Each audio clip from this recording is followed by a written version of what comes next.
Hey, Sasha. It's kind of an all-guys show out here today. Oh, okay. So the girls are both gone. Yeah. Allison and Terry. Terry's at the home show. Allison is on a little cruise. Mm-hmm. And so it's the dude show. Yeah, I mean, I feel like maybe you shouldn't call it that. Well, probably not. But you know what? I was thinking about... Wait a minute. Is that politically incorrect, Sash? No. It's not politically incorrect. It's just off-putting. Yeah.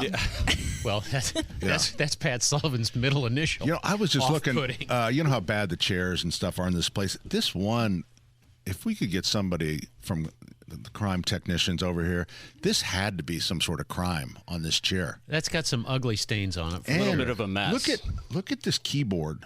Look at the keyboard.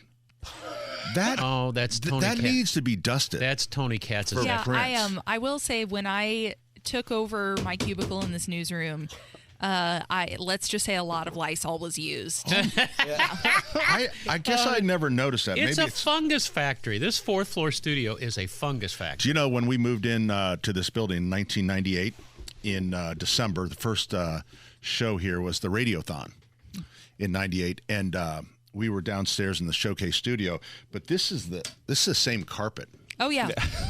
The newsroom carpet, talk about crime scene material. Yeah. I mean, it's a biohazard. Yeah, and like my cubicle specifically, most of the carpet is just gone. And the other day I was kind of like wheeling around in my chair and more of it chunked off. Okay. And so I was like, oh, good. Yeah. Wow. So when we moved in here, the rule was no food or drinks in any studios. Yeah. That didn't last very long. Yeah. That's what radio people do. Yep. You know. Eat and drink. Yeah. I mean, in the mornings, like the morning show with Terry and Jeff Pigeon, I mean, they would have pizza. There was an all-night pizza place in downtown. I don't know if there still is. Well, they'd have White Castles, but they would have everything. pizza delivered at 7 a.m. Mm-hmm. So why not? Yeah. So good times. Yep. Good times. All right, Sasha, if I need help, I'll call you. I mean, I don't know how I can help you with your chair or the keyboard, but... Well, I'm just telling you, do you not know anyone with the police department? You could get a crime scene over here. There's obviously been a crime. I do have the contacts for a few PIOs that I can give you, but I'm not Public sure. information officers. Indeed, but I'm not sure that they're going to give you priority for an office chair. Fine. Thanks, Sasha. No problem.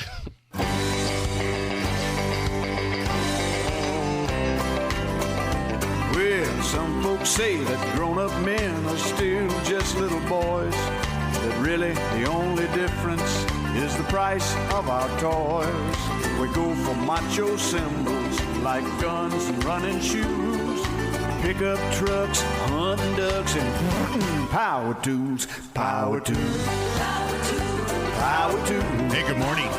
Good morning, Mr. Sullivan. Saturday's Home and Garden Program brought to you in part by the Michaelis Corporation. Water, storms, fire, and wet basements. Life happens. Michaelis happens to help you through it.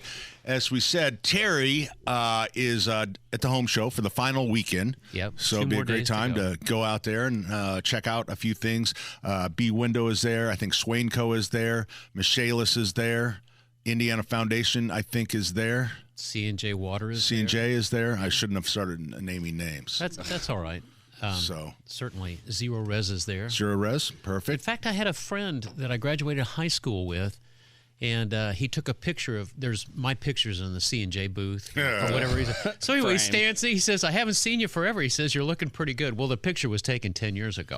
So anyway, I said, "Thanks a lot." It was Neil Barely, class of 1970, Speedway High School, standing there right next to me. He owes me money. He doesn't owe you money. He's a good guy. He does. He's an engineer. Today we are joined by Jack Phipps. Yay, Jack. Hello, everybody. Jack, you may, if you're a regular listener, you know Jack because he's always here when I'm not. Thank God. But because Terry and Allison, who's on a cruise, is not here, so we thought, let's bring Jack in.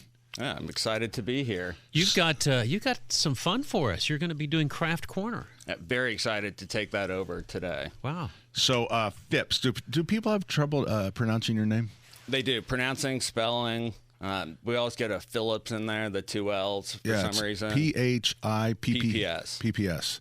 And what origin is the... I believe German and English. Phipps. Octoon. Phipps. Is there a lot of Phippses around? There wasn't growing up until I think middle school. We finally had like a Michael Phipps. That was Michael Phelps. No, see, almost no. Yeah. I wish. So but no relation. No relation. So it's not a widely. You don't run into a lot of them. No, just one other Phipps family that we're aware of in Indiana State. Do you guys get together? We do. Heck no. You don't get together. We do not, but we've reached out. They're not interested. They probably heard you on the show. Yeah, I don't think so. I don't think so. Boy, we have a great show planned. I've got some fun for you. Ethan's really here, too. do. I didn't say hello, Ethan.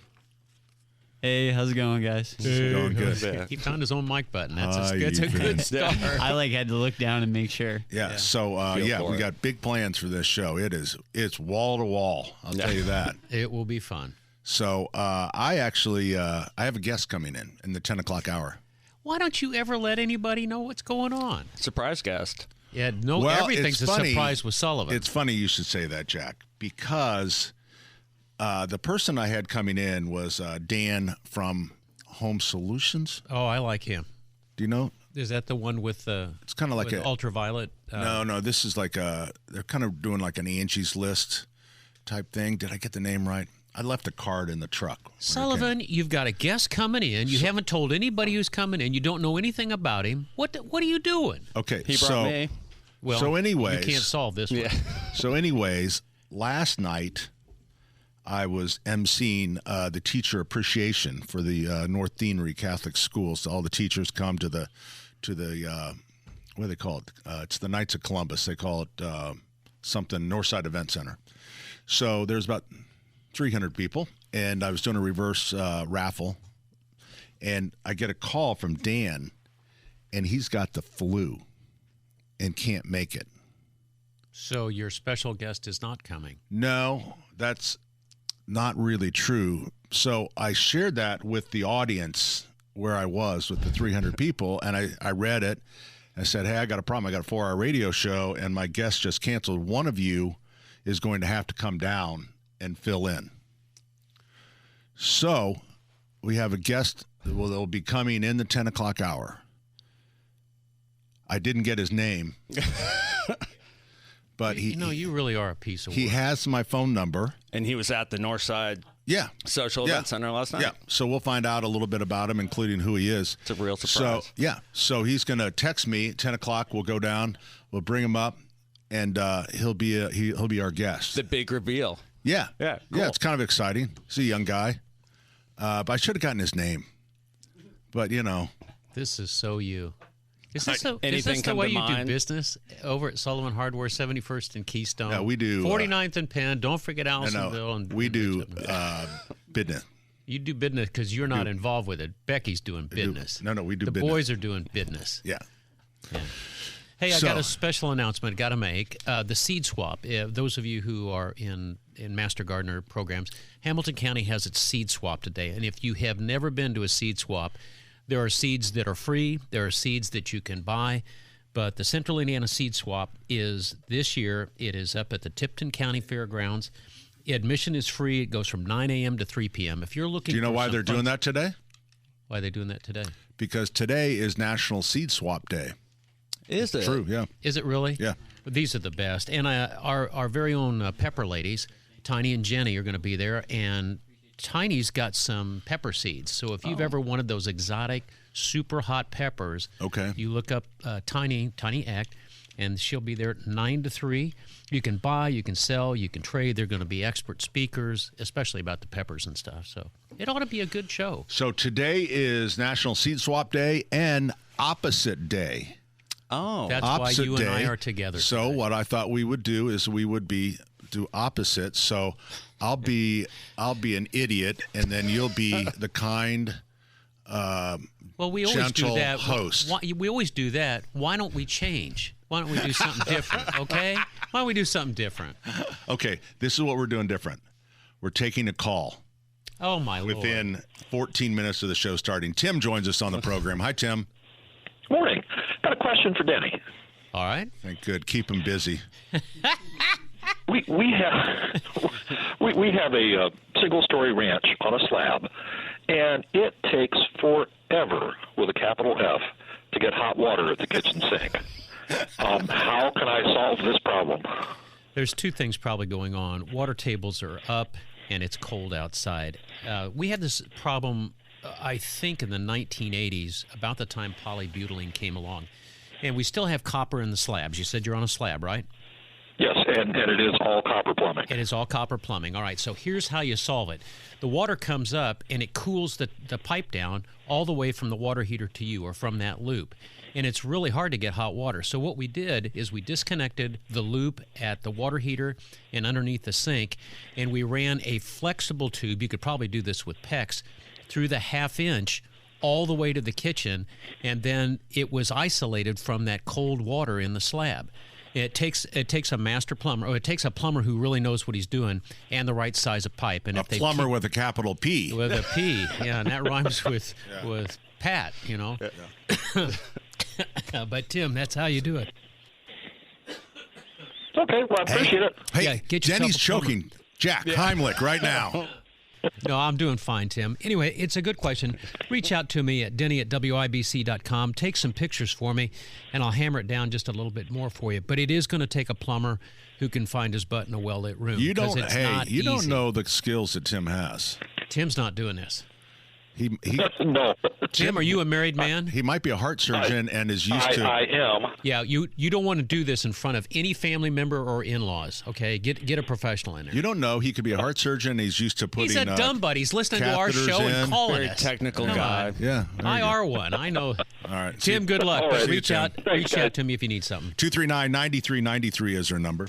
That happened when we had copper plumbing. As soon as we went to plastic in the slabs, never had another problem. I'll be darned. Isn't that something? That copper is such a good heat transfer. Can't he just wait till it warms up? I mean, wouldn't that be the other option? No, he's got to wash his dishes. Well, I mean, forever. I mean, if he's from Indiana, he's got to wash his dishes, but he's still got to get them clean. Yeah, there you go. All right, Jack. What you're doing? Craft Corner. We're doing Craft Corner. Is this garden center related? It is type thing. I thought I'd put a little twist on it. Okay. And we'll be getting our hands dirty. Oh, I'm going to be the photographer in this one, right? Yeah, I think I am. Yeah. Maybe I'll film. I'll let you guys. I'll walk you through it. No, that ain't going to happen. Yeah, there you go. 239-9393. Coming right back with more 93 WIBC. Distant show. We won't hesitate. Break down the garden gate. There's not much time left today. Life is a highway. You want to say you're getting your biscuit? What was the beginning of that? Could you start that over again? I was barely. I thought they were talking about biscuits, and I'm a little hungry. You normally don't listen to anything. Hold on, let's listen. With a brave, our free lover soul, come ride with me to the distant shore. We won't hesitate. Break down the garden gate. There's not much time. No, I don't think they're saying anything about biscuits. No, I think that's you. I'm thinking about biscuits. You're hungry. Thinking about biscuits. Hey, good morning. Pat Sullivan along with my friend, star of the show, Denny Smith. Sully, Chatham Home Furnishings is finally moving. It was announced in the Indianapolis Business Journal, and even though it was announced on this show, and you weren't supposed to say it. Well, Faith and Hope didn't tell me it was a secret. Faith in you is what it is. Well, anyway, they are going to be where the old Carmel Music was on Main Street in Carmel in the Arts District, and they're moving. But anyway, I told her I'd finally make it legitimate. Yeah. Well, that's good. I'd also like to introduce Jack Phipps, who is in for both Allison and Terry. Terry's at the home show. Allison is drinking a fruity drink in the Gulf of America. Do you think she bought did she buy the drink package for for I bet she hope did. So. That's what we should have done for her. Bought the drink package. Well, I gave her some money. And by the way, you owe me. Oh, yeah, I do owe you money. Yeah, the drink package. Well deserved for her. Yeah. You know, it's funny. I saw, that people argue over literally everything online. And I did see a discussion on whether you should buy the premium drink package. And? Probably. Seems like if you're drinking, you better. I was going to say, it seemed like the people that were drinking were all for it. And the people that didn't drink thought it was a waste of money, which it would be. That would track. It seemed like common sense, but yet we still argue over it. Sully, what happened in 1978 this weekend? 1978, it was no, it couldn't have been the blizzard of 78. It was the blizzard of 78. Was it? Yeah, it was. That was this weekend.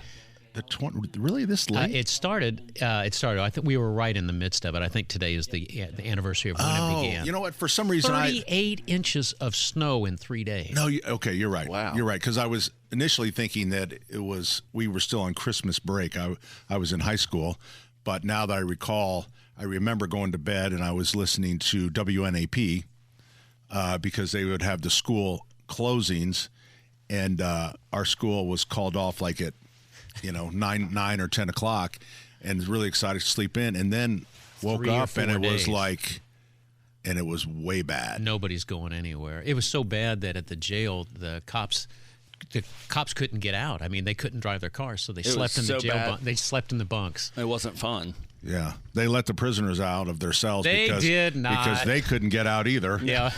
So let them wander around a little bit. But anyway, I remember going down Girls School Road. Of course, I had 50, 70 plumbing trucks on the road, and they were all over. But the ones that were in our lot, we had to get it. We had a front end. How long were you guys closed for? We were closed for at least 4 days, but then we were only running service because we couldn't get to job sites. I mean, for new construction. It's the only time we closed. I think it really, literally in our history of our company is the only time that we closed. Wow. And we were at the little store at 71st and Keystone, but we were on the northwest corner. I walked. I lived about 3 miles from the old shop on Country Club Place, and I walked there, and there was enough of a rut because somebody had gone down. Right. From my house to walk 3 miles took me 2 hours. Yeah, it's a tiring walk. It was, but once I got there, then I could assure myself that there were no freeze-ups, that we didn't have any crushed roofs or anything like that. Yeah, it was. I mean, we finally. I think we were the same thing. I think we opened on the 4th or 5th day. We finally. But we tried, and then we turned back. We tried to get there and turn back. It's like, I don't know what we were thinking. I'm not sure anymore. If you want to go to the starnews.com, there is a photo essay on there, and they've got a bunch of pictures of all the different things, and it showed all the shelves of the stores. Absolutely empty. The only thing that was left was the Pillsbury muffins, that come in the roll that you bang on the side. Yeah, that was the only thing I saw in the counters. We were out of school 2 full weeks. Wow. And luckily, there was no regulations, so none of that was made up. Yeah. There was no required school days. Yeah, Mayor, take away from your summer. We had the best leadership. Mayor Bill was so inspirational. Bill he was driving around in a truck with a blade on it. Blade on it. He always had the racer's hat. Yep. He was a big Indianapolis Racers fan for the hockey team. And then Governor Bowen got in a helicopter and started traveling the state. But Bowen was our governor at the time, and Mayor Bill. Putnam was great. He really was, wasn't he? Old minister that knew how to govern. He was just a good guy. Yeah. Just a good guy. Hey, speaking of good guys, Brian Wilkes sent me a text last night. He went to the Elvis impersonators. Oh, he did? He did. He dressed up as Elvis. He had these ugly shoes. I didn't think that, Elvis would wear shoes like that, but he and Jeej went, and I think he was having a good time. Hopefully he'll call in and give us Brian the blow-by-blow. always has a good time. Yeah, he does. So today at our Allisonville location, I'd like to plug this because I keep forgetting. Jack, you have the big sauce-off. We do. Could you please explain what the sauce-off is? So we've taken the NFL teams in the championship, kind of paired them up with a sauce or rub. So pairing. like Kansas City would be football. Kansas City barbecue sauce of some sort? Yes. Well, I wish I knew the pairings right off the top of my head. We have some fun, like St. Louis rub. I'm trying to think of any of those pairings. Well, you keep talking, and I'll just tell everyone how it works. But anyway, there's competition. So we have sampling going on over the weekend, and you can follow your favorite team, find out a new sauce or rub to try. That kind of ties into that team. And then I think it's 15% off. Yeah, get you out of the house for sure. Yeah. Who wants to be in the house on a gray old day? Get out of the house. You kind of sound like me a little bit, Jack. You only know like half the story. And it's usually the wrong half. I didn't print anything for this, so it's... Okay, let's see here. Okay, so now some of these guys are out already, but the Texans were hardcore something. The Ravens are. You've got it in wait front a of minute. you. You can't even do Well, it. it's switching. It's Eagles are Yard Bird. Yeah. So yeah. The Commanders are Swamp Venom from Dizzy Pig. Amen for that. The Lions. The The Swamp, Lions get it? are gone, but they're the Bada Bing Cherries. Cherries. Yep. So it's a lot of fun. So, Yeah, so you can go in, and then we have the spin the wheel. So you can spin the wheel, and there's a ton of different prizes you can win. Kind of as you're checking out. I love that the Ravens are veggie rub. Yeah. I think that one was I think chosen it's for the neat color. I think it's neat you guys have a spinning wheel. Sullivan's really upped his game. We I mean, hey, you we have a bought prize wheel. A we spinning bought wheel. a commercial prize wheel, and you know what? We're going to use it at our remotes That works for me. since the that's radio perfect. station doesn't have the budget to buy a. Every Christmas, Jane and I put on a Christmas show for the family, and we bought a spinning wheel, and they're really fun. I don't think we got the commercial grade, but This one lost its novelty pretty quickly because it's in the back room, and you can hear every 5 minutes you'll hear Somebody walking by and spinning it. Yeah. It's kind of like a fidget spinner, like a fidget thing for people. yeah. They just start spinning it. All right, before we go to the break, In the Weeds this week, brought to you by E.F. Marburger, is a magic show and a science experiment. And that's the tease. It's coming up next. So are we doing this one on Facebook? Is We're the one doing this on Facebook Live. Somebody's gonna Jack will probably be our cameraman for this one, so you got to get us set up for that. Okay, so But it Home is- and Garden, Indiana, on Facebook if you want to watch Right. Denny's science No, magic trick magic trick. and then science. Okay, magic trick and then science. It ought to be good. Ethan, It ought to be good. hey, get out the fire extinguisher. No, it I has mean, to do with just water. I'm have a plumber. Just have it ready. No, it has to put it do in with my pocket magic for you. water, Pat. Magic water. All right, that's coming up. If you want to watch it, I'll give you the play-by-play. But if you want to watch it, Home and Garden, Indiana on Facebook. Thank God we're not on TikTok. Yeah. Who's looking like the smart ones now? Yeah. Yeah. Yeah. So I guess the deal is with TikTok. So, and these would be the anal people because I never delete anything, which is a problem in my life. There's some people when they shut down TikTok, they removed it. They removed the app from their phone. Now they can't get it back. Now on. they can't get it back. And if you still have it, you can keep looking at videos. Right. Yeah, because now Trump's got a little, cooling off period or something where they're trying to get it settled. But now, like GameStop, I think the retail stores, they're buying phones. If you That have an have it old on phone that has the TikTok app on it, so they said they're selling. This is crazy. They're selling these phones, and you can buy them online for $200 and $300 for old phones that still have The a TikTok app. I saw TikTok over app. $1,000. So if you can get one for That's probably a nice $300, phone. That's probably a nice phone. I'm ready. Do I have TikTok? I might sell my phone right now. I know. If you find Let me somebody, see. Hold on. give them a deal for two. I do have TikTok. That's the devil's toy. 239-9393. Make me an offer. 239-9393. We're coming right back. 93 WIBC. I don't have TikTok. For Cardwell Do It Best Home Center on Indy's South Side, family owned and been serving customers in the Indianapolis area since 1945. Great customer service, great hot popcorn while you shop, and everything you need when it comes to hardware, lawn and garden supplies, plumbing and electrical products, and paint.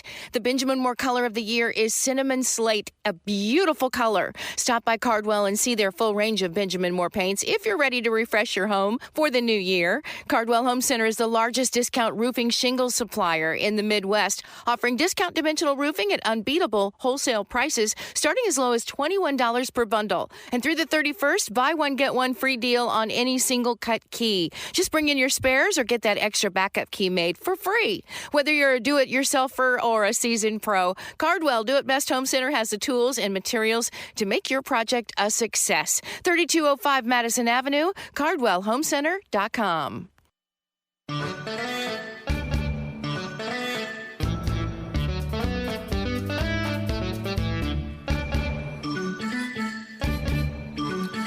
Ladies and gentlemen, boys and girls, the segment that is sweeping the countryside, certainly at least a block or two every once in a while, it's In the Weeds with Denny Smith. Thank you, Mr. Sullivan. Johnny Donovan. Brought to you by E.F. Marburger, the fine ladies at E.F. Marburger and the gentlemen too, 9999 North Allisonville Road. All right, so today... And this is I'd like to say, this is a video presentation. So if you'd like to watch Denny live on Facebook, that is Home and Garden, Indiana. You're about to be... We'll wait for you. We'll wait for you. Anyway, this is a magic trick that I learned a long time ago. I taught it to my grandson, and it's called the disappearing water trick. The disappearing water trick. So what you need is 3 solo cups. They're empty, and you put them down. And we have to have water if we're gonna do Sure. this. We have to do. Sit down, Mr. Sullivan. No, you don't want me to watch? No. Oh. So sorry. anyway, so that you know that this is real water, I'm going to drink it. It's real water. How do we know that? What do you mean, how do we know that? Well, I mean, I didn't see the water. That sound like real water Good to you? enough? Sounds real. All right, so I'm going All to right. pour water into one of the cups. Well, then you could have just showed it to me. I see it All right, now. so now, Pat, yeah. this is the trick. I am going to mix it up. You're going to okay. Okay. I poured it in. So I'm going to mix this up so you Okay. can't figure out which glass is where, Okay. and you're going to tell me which glass still has the water. Okay. Okay? Yep. All right, which one was it, Pat? It's the one in the middle. It's the one in the middle. Yep. You're sure? No, I wasn't paying attention. Well, here's the thing. If it was the one in the middle, there'd be water coming out, right? Oh, there's no All water. right, so could it be the one on the left? Your left or my left? My left. All Okay. right. So, nope. No water there. Not the middle So one. it's the not last this one. It's the last one. Yeah. You're so smart. It's It's Whoa! a magic trick. What? It's What? a magic trick. And just so you don't think that I am messing with you, we're going to do it again. Okay. Now, Oh, there we go. got it? All right. So the You're glasses. breaking the internet. I think we have 6 people watching. 6 people watching. 21 All right, so- people that are being so just that amazed you right can, now. Just so you can see that this really is water. Can I stand up this time to watch it? I don't care. I don't care. So anyway, I'll drink the water. Okay. Absolutely normal water. Okay, we're going to pour it into one of the cups. Okay. Okay. Now, Look what inside that cup. What's in there? Is there a big sponge in there? There's water in there. All right, so what I'm going to do is I'm going to start to mix it up. Okay. Okay. All right. This is really good You radio watching too, it? by the way. This is great radio. I'm Yeah. mixing up the red Solo cups as we go. Yeah. All right, which one was it, Pat? You know, also I can think of is Flippy Cup Which one or is a it? beer bong. It's the one in the middle. It's the one in the middle. You're sure? Yeah. Positive. Dump it all the way out. Shake it. Pat, See, he won't shake it. are you ready He's got for a big this? sponge in there. Yep. You saw that Nothing. there were nothing in the bottom of the cup. I didn't see that one. The one All right, in the middle. so here's Yeah, see, that was the magic sidestepping it. trick. I fooled you, and you know you were fooled. Yeah. Just admit it. All right. So here's the trick. Well, there's a sponge in there. No, it has to do with something that we call a polymer. Yeah, most of the things that we think of in the world are monomers, or like Excuse H2O, me? water, monomers. Call me that one more time. I'm going to punch you So in the face. here's what I'm going to do. Hold on just a second. I'm going to get a clear. Nobody's going to call me Monomer. I had a clear cup. What happened to my clear cup? I don't know, but you know what? When you step away from the microphone, it's bad radio. But anyways, all right. So he's looking for his clear. You know what? I made it disappear. You made it disappear. Well, here's what That was my little magic trick. Here's what we're going to do. I'm going to show you a product. There he goes now. He's walking away. Follow him on Facebook there. Okay, there you go. Here was the trick. Okay, here's the trick. What we did is we put a polymer in there. A polymer is something that absorbs oxygen, bonds, hydrogen, whatever. And we took a little bit of this, Okay, a little powder. right, and I put it in the bottom of the cup. And you couldn't see it because it was a white bottom cup. Oh. Now, see, that's what magicians do. It's a redirection, Pat. Ah, boy. So here's what we do then. I'm easily fooled. How about you, Ethan? What just happened? Yeah, nothing. What just happened? Yeah, that's All right. So, Blew your mind. all right. So now we have the polymer in the bottom, right? You see that in there? Yeah, I see it now. Now, when I show you what happens, it begins, and Jack, get right down on top of that. Immediately, the polymer mixes with the hydrogen within the water, and it bonds it up into a gel. So very quickly, you might even be able to hear it. Well, you used a lot of water that time. I mean, that was more water. Too much water in that. Too much Should water. have been. I mean, you used a lot.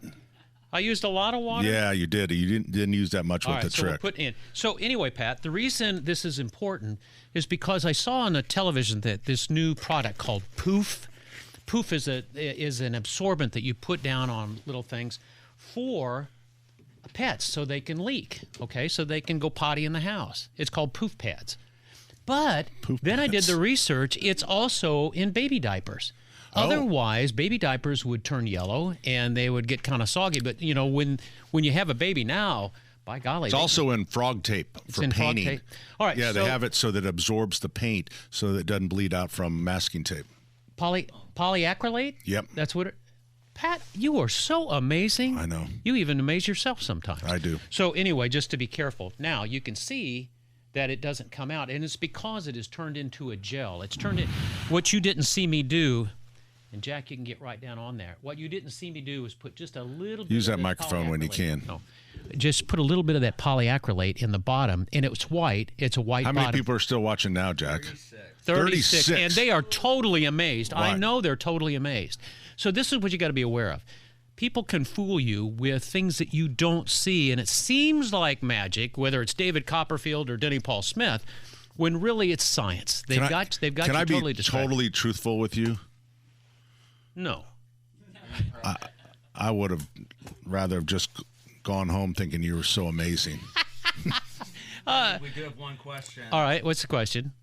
Where can you buy this? Polyacrylate, I just bought it on Amazon. Go to the magician's store. No, I would think you could get it at a hobby store. Can we see the front? No, Sure what's the place on Harry Potter where the store is? Something Alley. Diagon Alley. That's where you can pick it up. All right, but anyway, and if you look at it, it is just an amazing, and this is the stuff that you will see in diapers, in baby diapers and adult diapers. They sometimes will put it in things. So that's what I'm sitting on? Pat, don't tell all your secrets. Now, I will tell you, as your plumber, It makes me pour itchy this out, sometimes. always throw it in the trash. Never pour this down the drain, because this will cause stoppages, because it'll absorb more and more and more water, and it'll be really, really hard to get through.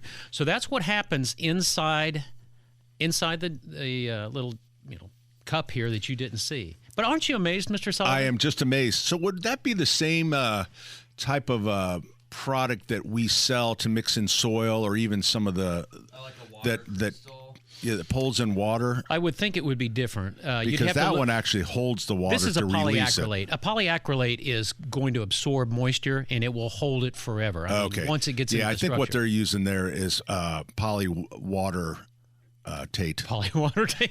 Yeah. That's different than acetate. This is the closest thing we can get to Mr. Wizards. But thanks for watching. And remember now, coming up in the third hour, we've got Jack and Pat doing Craft Corner. That's right. There you go. You saw Nice it here job. first on Home and Garden. Nice job, Dan. Yeah. Whew. That was a lot. All right. I think we need to take a break now. I think everyone's exhausted. 239-9393. When we come back, we got a couple calls. We'll take your calls when we come back. 93 WIBC. Recipe, this is a love attack. I know when our body's back, it's just like any fat. It retracts before impact, and just like fashion, it's a passion. Are they talking about biscuits? If you got the goods, they'll come in by it just to stay in the click. I heard You heard biscuits? I heard biscuits. Yeah. Hey, Pat Sullivan here along with Denny Smith, our special guest. You hear him from time to time. He's on Fox 59 a lot. Jack Phipps from our Allisonville Road location. You're on Fox every couple months, every month? Over the summer, a lot more. Yeah. Maybe on average about once a month. Like, do you get to meet all the stars? Do you get to meet Brian Wilkes? Oh, yeah. They get to meet me, though, too. They're right? all, they're all thrilled when I walk in. No, he works the mornings. You might have stepped in. So Brian's still in bed. That was a polyacrylate, by the way. Yeah. What's Angela like? Oh, she's lovely. Is she? What about Jim? Oh, he's a great guy. What about Daniel? Daniel's great. Sounds like he they're knows all his great. way around the city.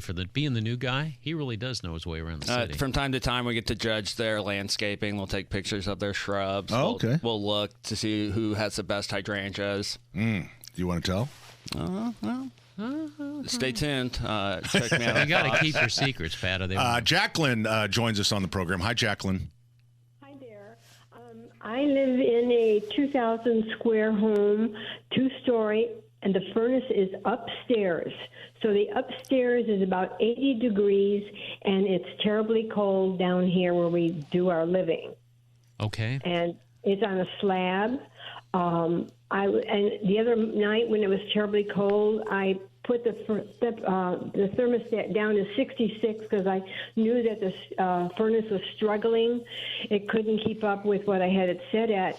And when I got up in the morning, the temperature in the house was down to 61.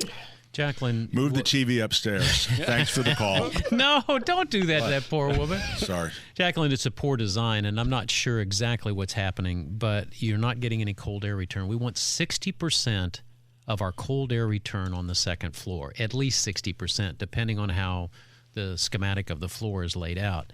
But you're not getting enough cold air return, or you might have a dirty filter. But what you can do... The filter was clean. All right, so then it's just a poor design. What you need to make sure is that you have plenty of cold air return. Those are the big squared things that are normally in walls upstairs and downstairs. All right, Jen, let's what about things that she can do? What about running the fan 24/7?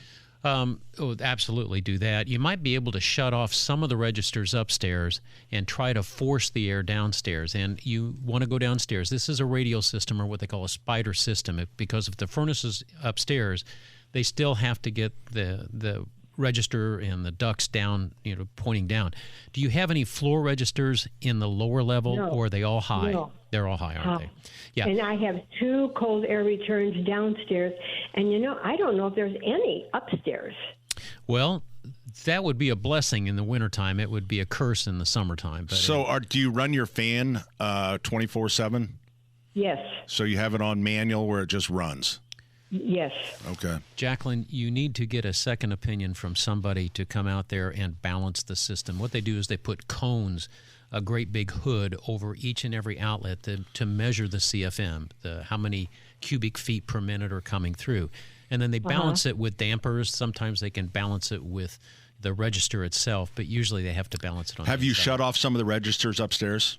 No, because we always been told keep all of them open. No. Okay, let's try that. This will get you through at least another couple of weeks before you get an HVAC guy out there. Close off some of the registers.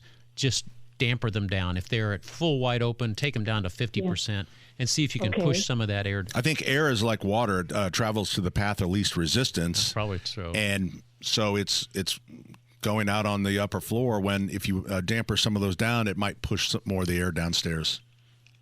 Okay, so who would I call? You would want to call an HVAC contractor. HVAC. That's heating, ventilation, and air conditioning. One of the sponsors here on not on our home show, but certainly for WIBC. Teely is one. B&W is another. Family Heating and Air. There's a lot of great ones, but just tell them upstairs when you give them a call that everything needs to be balanced. But what you're going to do right now is you're going to go shut off some of those vents in the rooms you don't use. Yeah. Right. Okay. All right. I will call. Yeah. Pretend like it's a radio dial and Pat Sullivan's talking. Just shut that thing down, and it'll move it downstairs. Oh boy, it had to turn nasty. It had to turn nasty. Jacqueline, good luck. Okay. Thank you very much. Bye-bye now. That is so frustrating when you can't get your system balanced. Well, yeah. You know what? I have the same thing with my stomach. Yeah. So, joining us on the program,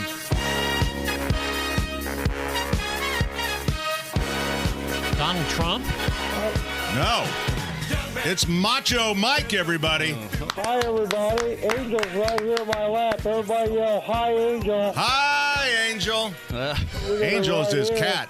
Hi, Angel. Angel. Shout out today to all of you, and I'll be with you on Egg Fest. Oh, but yeah. One quick thing. I'm doing a lot of high school YMCA performances. Bless everybody in Morristown, Hauser. I've already been there. This afternoon, I'm doing a game at Lawrence Central. Nice. Monday night, I'm going to be the halftime show at Tech for the city tournament final game. You're on fire, my man. Man, you're going to have your feet Macho and your Mike. hands, in California on Hollywood Drive. For how many years at the Indianapolis Indian Games did you perform YMCA on top of the dugout? 13, but I'm in my 31st year of volunteering, and I'm not quitting. There you go. Oh, so see you on egg. Do you have a date for that yet? It's in August. That's all we know. I'll get it to you. Well, I'll call you later. God bless you all and take care and keep in touch. You're all so special. There you go, You're a Mike. good one, Thanks, man. YMCA and like I said, God bless Pat Sullivan, everybody. Oh, there. wait a minute. We're not going to God bless Sullivan. Macho Mike, everybody. 13 years before Donald Trump had it. You know, the stars come right here to the Home and Garden program. Macho Mike, he was, Jack, you're too young. So Macho Mike was a, what do they call it? The usher at the games. And he started really getting the fans wound up on YMCA. And pretty soon they had him up on the dugout. And the rest is history. And the rest is history. He became quite the thing. So, and he still performs.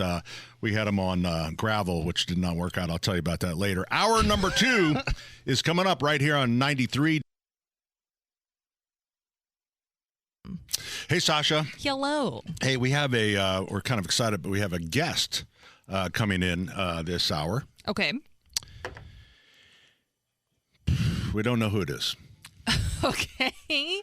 Why do you not know who your guest is? I had a guest scheduled, and from Home Solutions. It was kind of like an Angie's List type of to help you find contractors reliable and honest and all that stuff. And when I was emceeing an event for teachers last night, it was like 300 people there. I got this text, and I kind of read it to the audience, and I said, someone's got to cover. Mm-hmm. So after the event was over, I was standing up front, getting ready to leave, and a gentleman came up and said, hey, you know what? I'll take you up on that. I'll be on the show. Well, I forgot to get his name. Oh, okay. So we don't know his name. We don't really know what he does. No. So it's just a random guy. I don't know. It could turn out to be one of the best segments we've ever done. I mean, that is true, but I feel like maybe asking for some information might have been wise. I gave him my phone number, so he's going to text me when he gets here, and then we can go down and let him in. Wait, he's here. Oh, okay, wait a minute. I've already found information. His name is Dan. Okay. Do we know Dan's last name? No. Okay. It just says, hey, Pat, it's Dan from last night, which sounds a little, I'm here. Okay, so Denny's going to go down and get Dan, and then we're going to have our mystery guest. Okay. And find out. We'll get his last name and stuff. See, I feel like it's interesting that you're letting Denny go let him in, because if he's secretly an axe murderer or something. That's why Denny's down there. Right, yeah. Because you know what? I figure, and if someone's going to kill somebody, it's going to be Denny.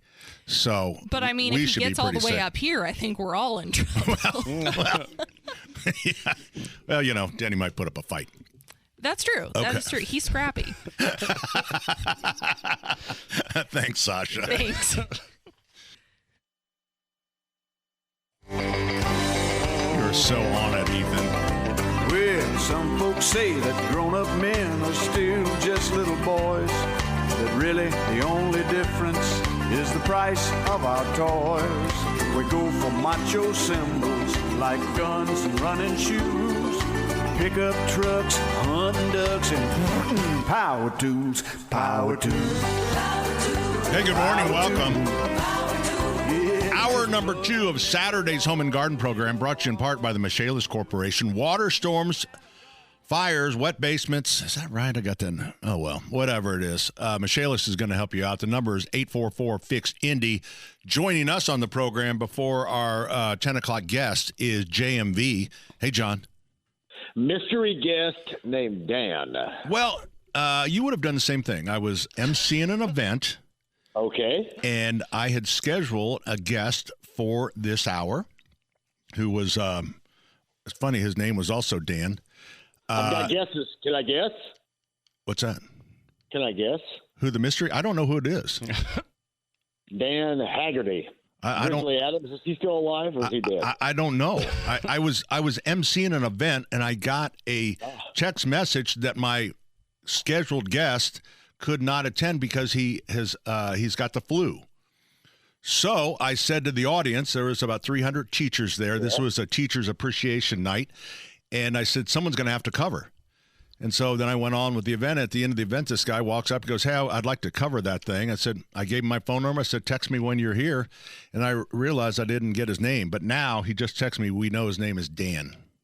Dan. Yep. Dan Marino. Was he there last night? Dan Marino was not. No. Former Reds first baseman Dan Dreesen. Was he there last night? No. Dang it. Dan Bear Johnson? No. Yeah. Got any other Dans? That's tough. One of my favorite fictitious Dans of all time would be the great Dan Fielding, John Larroquette, from one of our favorite in the 80s, Night Court. Oh, really? Yeah. Okay, that's right. Dan Fielding was his fictitious name in Night Court. Yeah, well, it's going to be interesting. Yeah. You guys may be bringing up some sort of serial killer or something. Well, and that's exactly what Sasha from the News Center said. It's like, what if he's a serial killer? And I said, well, he'll kill Denny first. So that would be something. So, yeah. Just lock Dan and Jason Hammer's office. Okay. Right? It probably still smells like passing gas from yesterday. Man, I'm telling you. All right, what's going on with you, John? I'm sitting here yip-yapping with you a little bit. A little Pacers coming up at noon to see if they can follow up. Just a spectacular performance. What an absolute Parisian blank show that was on Thursday afternoon for us to watch. Hopefully it's just as enjoyable. I wish they would have just skipped the second game. Right. And just fueled the jet up and came back. So what's how many, is there 2 games? Yeah, unfortunately, they have one more today at noon. Okay. And they're playing the same? Yeah, well, playing San Antonio. They're 14-4 over their last 18, playing the best basketball of the season. And then in the wisdom of the NBA, hey, let's go ahead and load everybody up and take them to Paris. That's for right. Like 6 days. Je voudrais une bière, s'il vous plaît. Huh? Je vous plaît, une bière, s'il vous plaît. That's the only French I speak. He wants a beer. I want a beer. You know how to say, where's the bathroom? Yeah, WIBC. Yeah. Get a beer, get the bathroom. What else you need, John? I just want to thank a lot. Thanks to the NBA for that. Now, if they win today, I'll feel a little bit better about it. But if they don't, you got to think about the back end, too. You'll get back, and then on Wednesday you'll play again, and you'll probably be dragging ass. You know what? Game too. I was a little mad. I got some sweet tickets from WIBC for the game on Wednesday. Yes. So it's That's Detroit. They almost got in a fight at the end of the game last time, so that should be good. Yeah, I got some great tickets. Evidently, I get to play in the fourth quarter. Awesome. That's part of the ticket thing. So you can get tickets and play in the fourth quarter in a Pistons game, but neither one of us can go out to the home show. How does that work? You know, I spoke to somebody about that earlier this week. Did you? Yeah. Didn't go all that well. I thought, honestly, it was the dumbest decision of all time. They said the people around me were upset because there were so many people lined up for our ice luge. Yeah. I thought, well, we're doing the work for these other booths around here, but they didn't see it that way. I guess. They didn't see it up my way either. So there we are. All right. You know what? Just sometimes you just can't. You can't teach those that unfortunately are just too blind to see. Well, we can only hope, John. I know it. Hey, by the way, you guys talk about this E.F. Hutton Marburger play. What's this Marburger place and these girls? That's where I need some stuff done in my house sometime. E.F. Marburger will handle all your retirement accounts, all your funds, and make sure that you get the return that you deserve. They do flooring needs. They do remodels and flooring and countertops.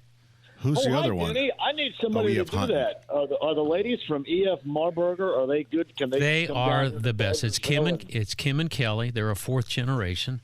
And it's an amazing place, John. It's where the great big black stallion is. As you head up towards Pat's on Allisonville Road, you'll see this great big horse out front. And you need to ask about the story about the horse. Evidently, the horse was given to their father or their grandfather as a gift. By the mayor of Paris. No, I don't think. But anyway, Grandma didn't want it in the house, or Mom didn't want it in the house, so they took it out to the business and put it in front of the business, and it's been a landmark ever since. Hey, John, do you want to talk? Dan is here with us now. Hey, Dan. Okay. It's not. Hey, it's how not you doing? Dan, Great. But I guess. Do you ever listen to JMV? All the time. Do you really? Mm-hmm. Oh, is he your hero? Man. Just say yes. Yeah. Make his day and say yes. Yeah. Hey, Dan's your hero. Dan John? is the only Dan that I'm sure listens. Dan may be the only person that listens in the afternoon. So No, this is a proud moment. Shush, John, you know better than that. Yeah. Proud moment for me. Yeah. So, hey, Pat. Yeah. Don't punish him by taking him to Hammer's office where it still smells like farts from yesterday, okay? I won't do it. I'll take him to your office and let him pick anything he wants. Oh, yeah. Oh, yes. You definitely can do that. I'm not saying that Allison ratted you guys out, but there seems to be a boy huddle just before your shows start. And then when she goes in and takes a look at the bottles, the whiskey bottles or whatever, they're all down about an inch. Are you guys hitting the hooch before you go on air? Hey, Denny, man, I got to get loose, brother. All right. I got to get a little bit loose. Yeah. So that loosens me. He's got to entertain Dan. Yeah. Look, hey, I hoard all the coffee in my office, too. Oh, that actually is good. You don't have plastic spoons by chance, do you? We got knives. No, We've got I do plastic have. I knives. hoard cups and the coffee packets because in the wisdom of the place, they decided to go to those packets and they run out in 5 seconds. You got any creamer?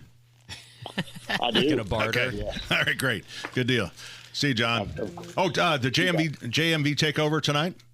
You got it. 6 until midnight tonight. You guys give Dan the floor here and have some fun with Dan, my only listener in the afternoon. And JMV takeover tonight begins at 6. Denny call in tonight, and Dan. All right. Denny call in tonight and requests Alabama for me. Okay. Every buddy? time I call in, you make fun of me. You said it's way past your bedtime. You know, look at it. It's 7:30. You haven't changed your diaper. Yeah, I know. Is your night diaper on yet? I'll tell you what, John. I'm going to have Dan. I'm just going to put him in the studio, and he'll just wait. That's cool. Yeah. Starts at 6. You okay with that, Dan? Yeah. He said he's good. Yeah. Yep. If he sees stuff that's not supposed to be in there, just tell him to ignore it, not tell anybody otherwise. So all right. It's all good. Yeah. All right. See you, John. Tonight, 6 o'clock on B105.7 during the week, Monday through Friday on The Fan. Dan, how are you? Great. How are you doing? What's your last name? Nix, N-I-X. Nix. Yep. Dan Nix. Do I know you? No. Okay, great. Not at all. Okay. So are you a teacher or were you with a teacher? With a teacher. Is this your teacher? Yes, That's a famous Grace over there. Yep. So is her last name Nix as well? No, Hosford. She teaches at St. Pius. Oh. That's where your kids are. Wait, do you teach my grandkids? I do. You do? Yeah. Wait a minute. Small world. Oh, boy. I do. This is going south quickly. Which child do you have? I teach music, so I teach all of them. Oh, all of them. Yeah.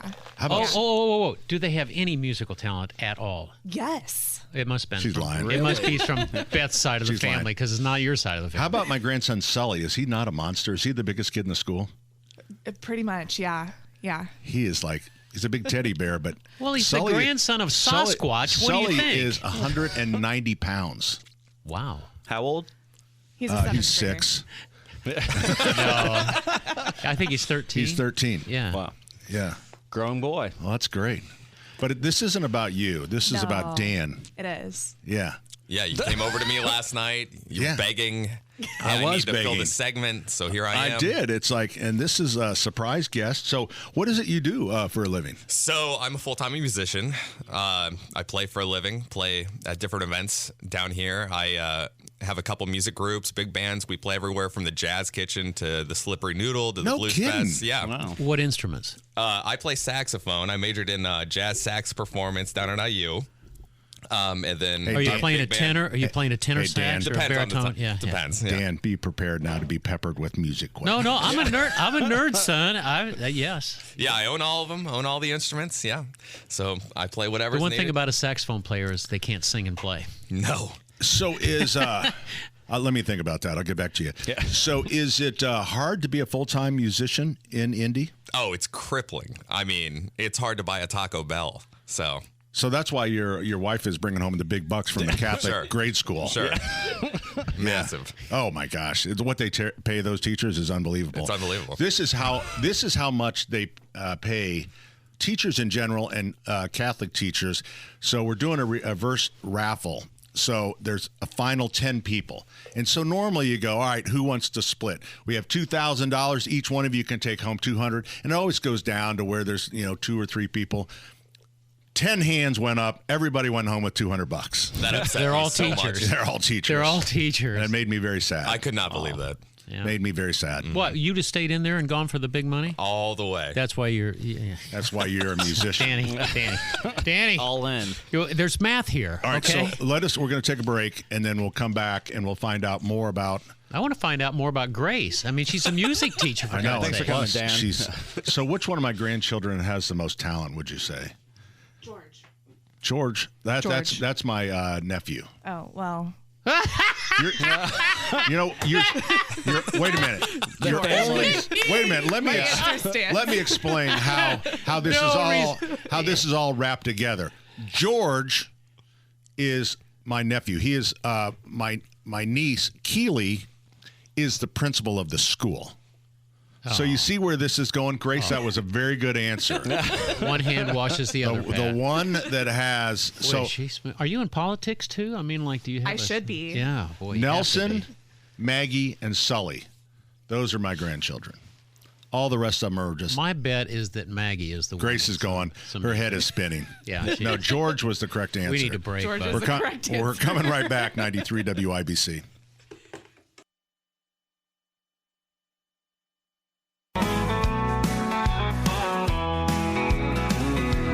There's a whisper on the wind coming down the line. A shadow in the doorway of home, garden crime. 3 hosts with bright eyes, Denny, Pat, and Jack. Waiting for a guest with the secrets in his pack.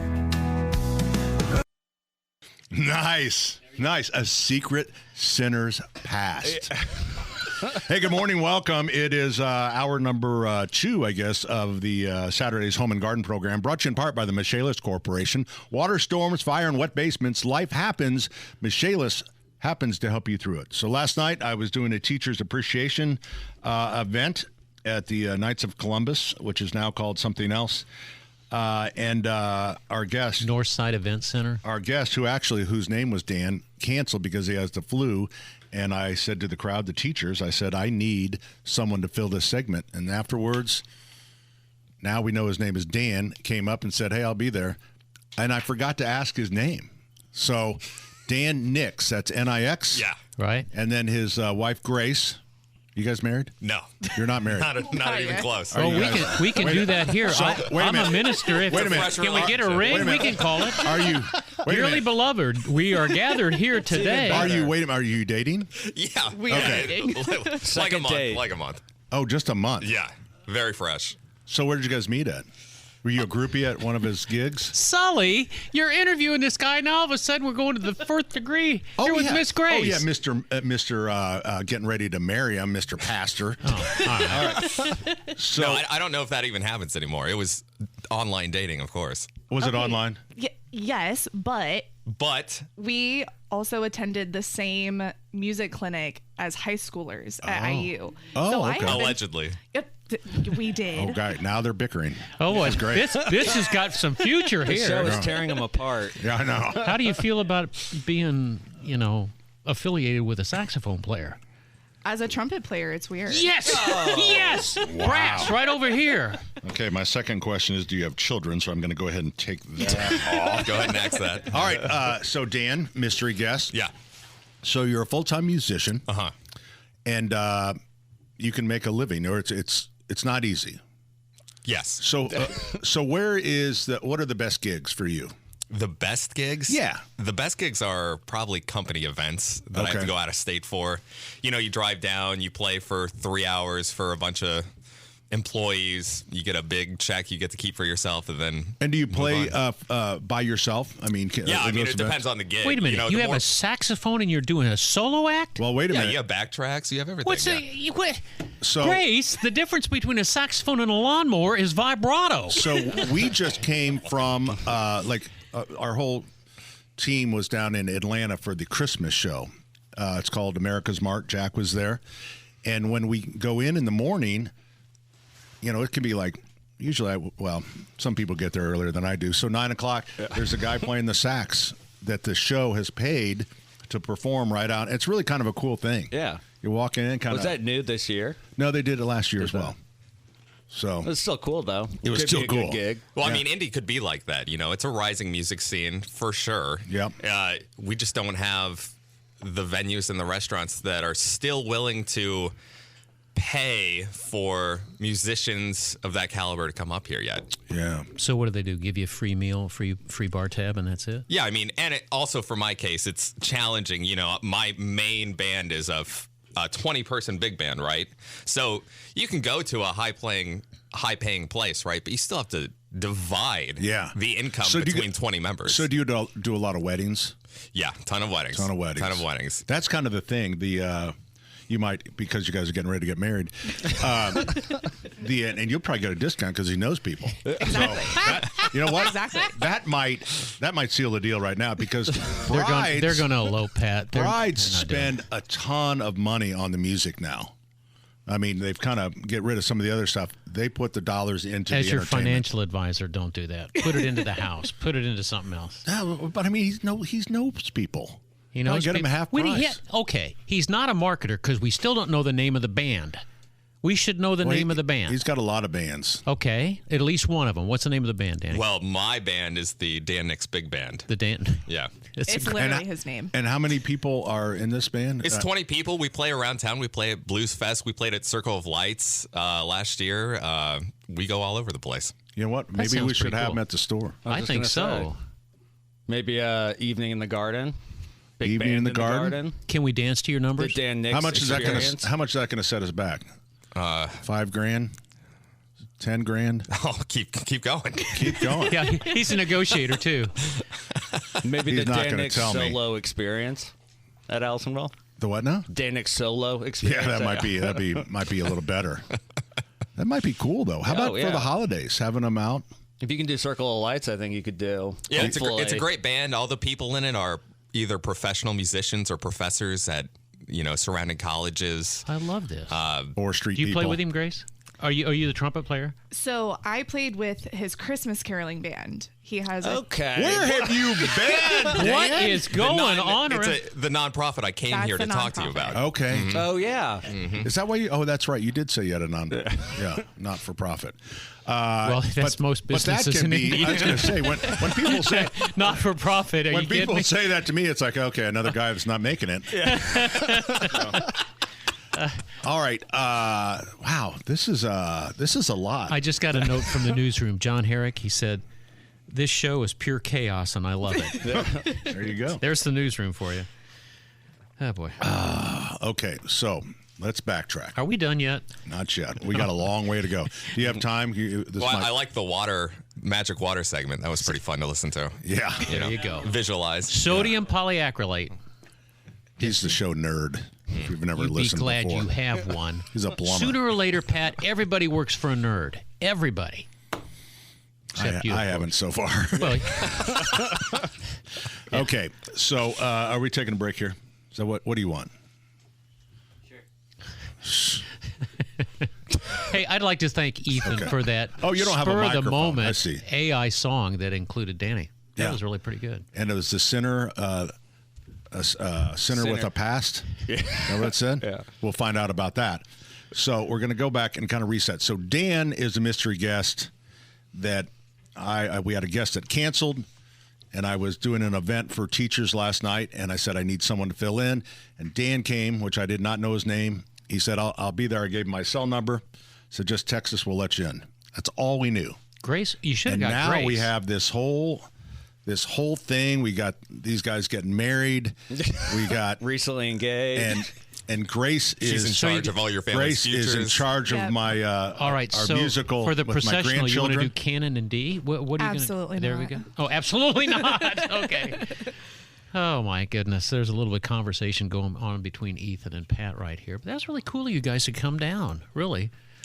I almost knew who I was picking up at the front door. It could have been very You could have been a mass murderer. Yeah, you guys don't do a lot of music segments on your show about music happening around Indy. I should definitely do that now. I'll be the guy. Yeah. The show saxophonist. You're in, dude. Will you bring I'll tell your you what's happening. Will you bring your sax and sure, of course, kind of play because First song he's going to play. This is a long show. What a friend we have. Yeah, we're here for 4 hours. I know. I hear you talk about a lot of plants. Who was a sax player that had the really long hair? Like the first guy to ever do it. Kenny G. Yeah, Kenny G. Oh, look at that! Oh, look at the purist over here. Yeah, Dan is shaking his Kenny G, head. He's not a sax player. That's a soprano saxophone. That's a clarinet set wannabe. The sax back 25 It's a years. clarinet, and Kenny G's too proud to say it. That's the way it is. Talk about a classic faker making it. Exactly. But he made it. Yeah, he made it. So he started off at the hardware store circuit. Yeah. Oh my gosh. Okay. This is all right. So we got a break. We're waiting for Michaelis here. Oh, we got Michaelis. Do we? Who is it? It's Richard. How would I know? You read your email. Oh, you read everybody else's email. You don't read Richard, and you don't read me. But I hooked us up with Dan and Grace. Yeah. Hey, Richard. Hey, Pat. Hey, Denny. How are you two? Richard, I got your back, but I'm telling you what, nobody's got your front. What the hell does that mean? It means you aren't. What does that mean? It means Pat never reads an email, no matter how many Joe Koppel sends us. Well, we don't have time for that. I have things to do. I have a busy life. All right. Now, Dan, do you know Richard? Do you know Dan? So I think you might be talking about Dan Hanrahan with NeighborServe. Is that who called in sick? Yes, that's who called in sick. Yeah. Thank you for reminding me of the name.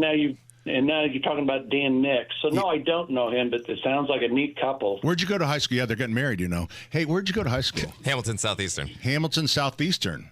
So, yeah. So the connection there between Cathedral, where you went, Richard, and Hamilton Southeastern is that the Royal Irish, they shared a rugby team.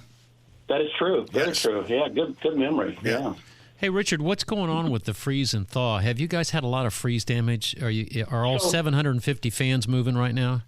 Well, we've actually purchased more just to keep up with the demand. All services are really busy, but what we've really been slammed with is the commercial side, which is the sprinkler heads letting go in the big buildings. Yep. And, some of them are catastrophic as far as, buildings are just almost floating away. They're just so wet. But, we call it all hands on deck when this happens. The whole team just gets together, and we go to what we call CAT mode or catastrophic mode, and everybody's on call. So we're covering bases. We're busy, but we're being able to get to all of our accounts and all of our clients. So any listeners out there that might need our services, we're available. We may be running a little ragged, but we are available, and we're staying on top of it. Hey, Richard, do you ever take on like temporary help? Because Dan is a struggling musician, but yet seems like he has some skills. Seems like? Well, I saw him walk in here. That's one thing. Yeah. He's got a great choice in women. Look at Grace. She's a beautiful young lady, and they're getting married. When you guys haven't set a date yet? No, they've not set Just a date got engaged. yet. Hey, I know Richard, how to make cereal. Yeah, Richard, could you sing at the wedding? Bring in the Michaelis choir. Yeah. Well, people may say, what did I do with that money my parents gave me for singing lessons if I do sing? But yes, I'll be happy to sing. Yeah. Well, I know you guys are you're after it because when you see that much snow and it's starting to melt, and I think it'll get a little worse this week as the water starts to, because it's really piled up, against people's foundations and stuff. So. Yeah, but we're here to help. So if anybody needs our services, please reach out to us. What? Maybe Dan does. Dan, do you live in do you own your own home? I do. And does it have a basement or crawl? It's a tri-level. Okay. So, so it has a easy access crawl. Yeah. So have you been in there lately? Yeah. Have you? Yeah. That's where he practices his saxophone. Oh, it is. He's not allowed upstairs. Is it nice and dry? It's my private studio. Because if it's not, Michaelis can be over there for you. Excellent. Okay. All right. Hey, they were just over last April when my entire basement flooded. They were over there? Yeah. You're a customer? I am. This is one of your customers. Could this guest get any better? He's either This like is almost a testimonial. He's either like the biggest liar or he is running for mayor. No, there was that giant storm last April.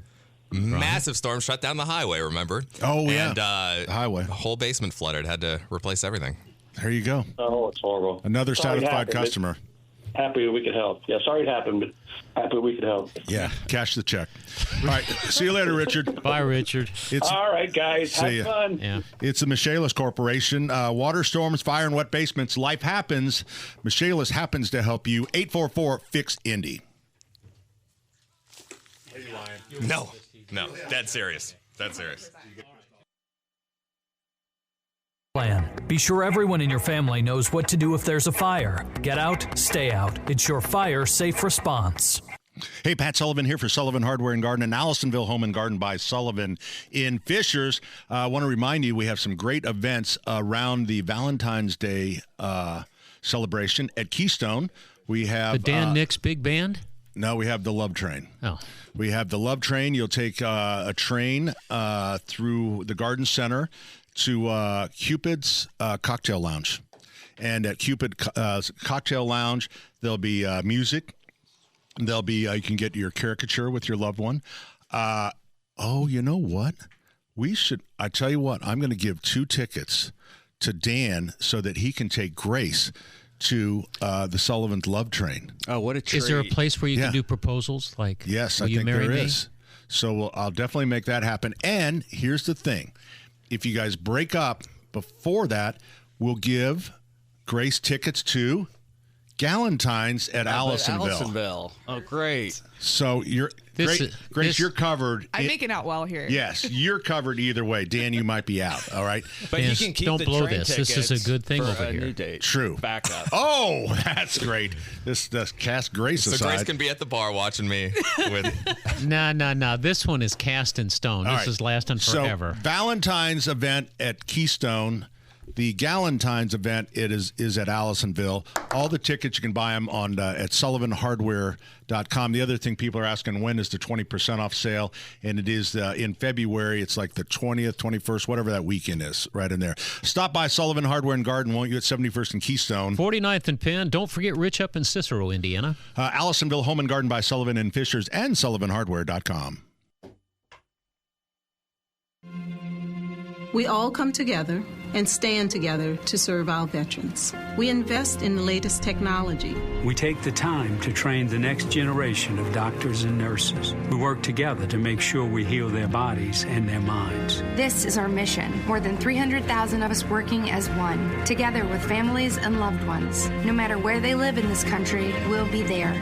We stand strong, united. Stand with us in caring for our veterans.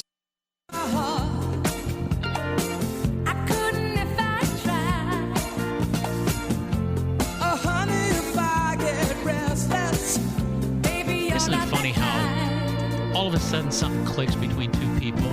They know that this is going to be forever. Oh, yeah. They know This it. is forever. Yeah, at least Grace does. Don't be a knucklehead, Dan. Am I helping? Gracie's got great hair. That hair's not going anywhere. What the heck with the hair? Look at the $1 million smile. Oh, yeah. Yeah. This is it's just made in heaven. Well, I was just going to say, match made in heaven. Yeah. Well, although we know Dan has a dark past. According to the saxophone song. player. All right. So Dan Nix and the Dan Nix Band is available for hire.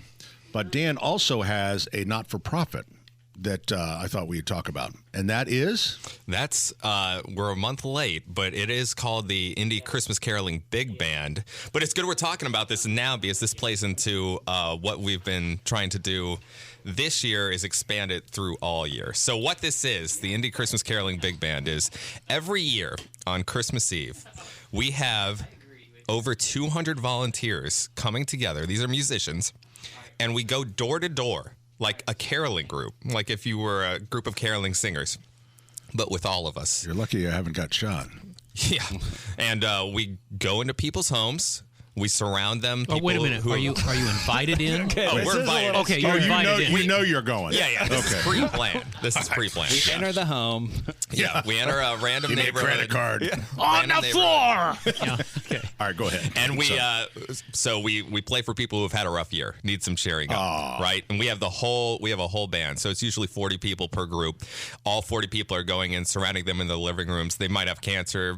They might have had a family member die. They may any reason why their Christmas might not be great this year. So we go in and give them a reason. Sweetest thing I've heard. So the orchestration is what? Reeds? It's the full thing. It's drum set, it's guitars, it's bass, it's 15 horns and vocalists. It's the whole thing, right?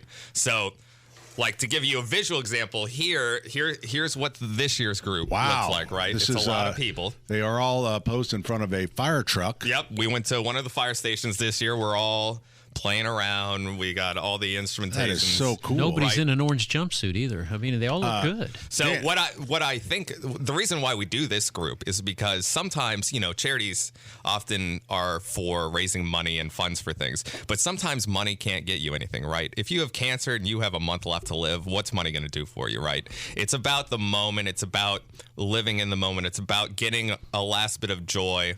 It's about forgetting about your current situation for just a moment, right? And getting some uplifting and happiness. So that's the whole purpose of this charity, right? Is to go around Indianapolis and to spread some cheer. Wow. All right, so let me get... he's a keeper. I was going to say, let me get right to the point. How many kids do you want?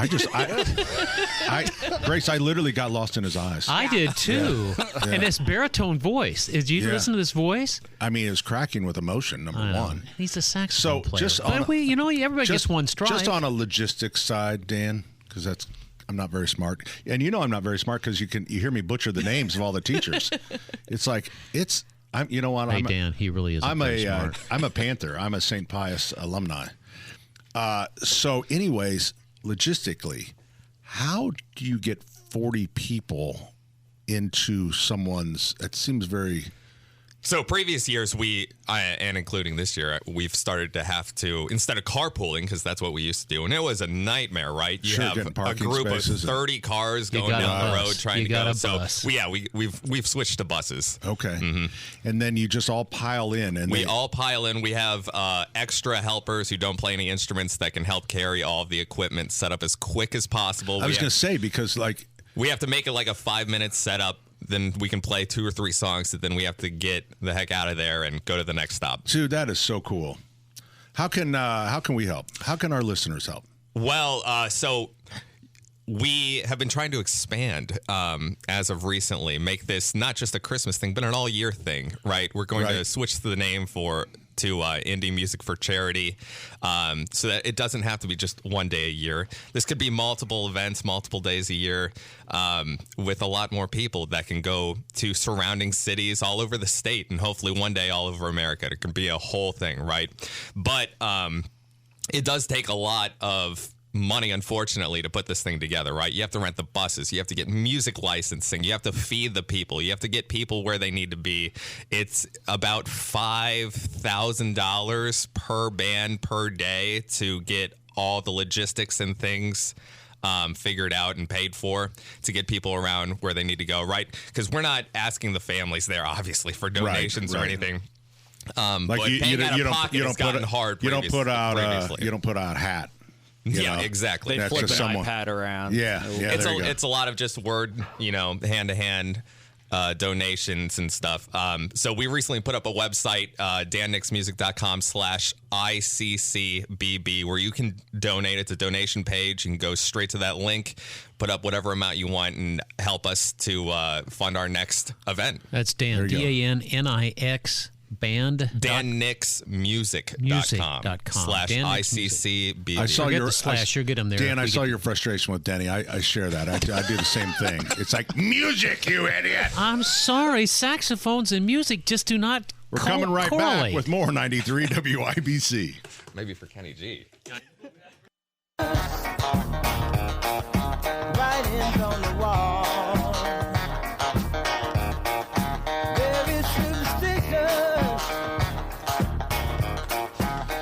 Hey, good morning. Welcome back. Pat Sullivan, Denny Smith. Jack Phipps is here. We have Craft Corner coming up next hour. Have you guys got something good for Craft Corner? I mean, you are actually replacing two great ladies.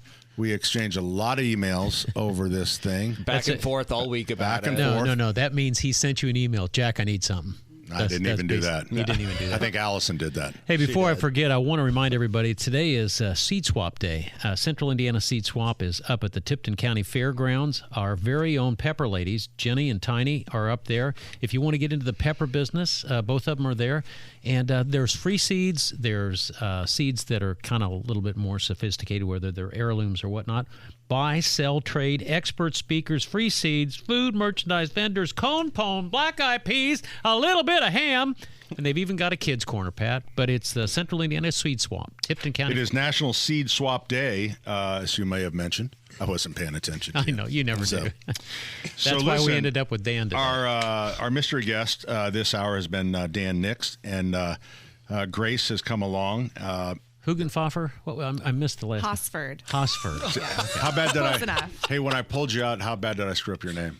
You didn't. I didn't? I hit that one? Yeah. What, Grace? It's really easy. So I have to pull out, there was 186 names. How many Graces were there? 2. Really? 2? There's 2 at Pius. 2 at Pius? Yeah. So I can get the first name most of the time, but some of these names, it's like, and these are educators. And they're looking at me as, this is a product of a Catholic education, and I'm stumbling all over. They're looking at you like the crown prince of hardware. They don't expect much, Pat.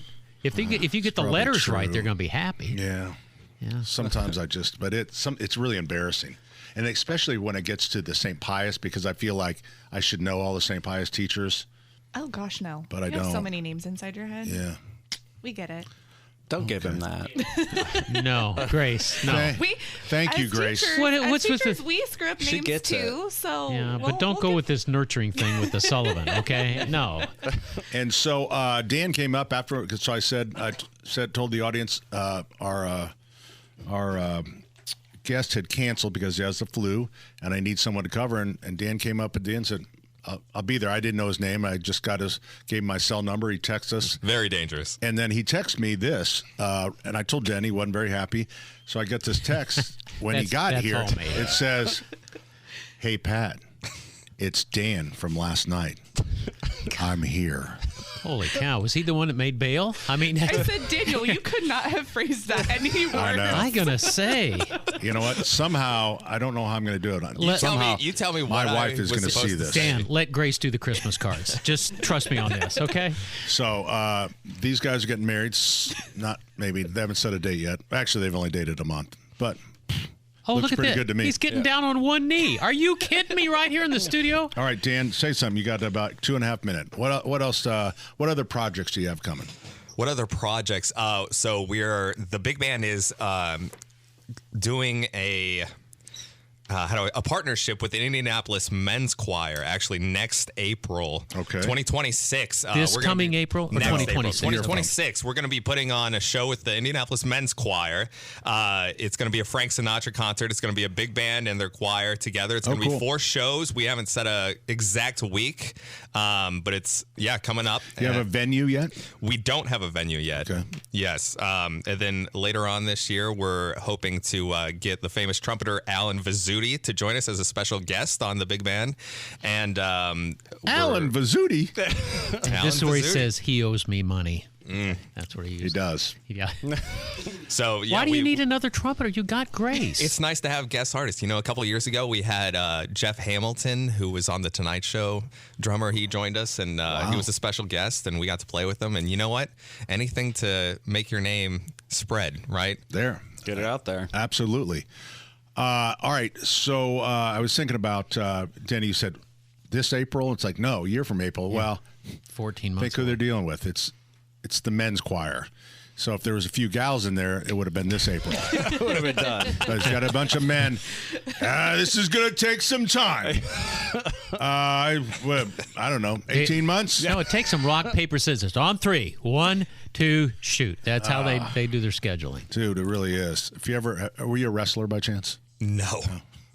Hey, not so much emphasis. Grace does Muay Thai, though. Men, you do what?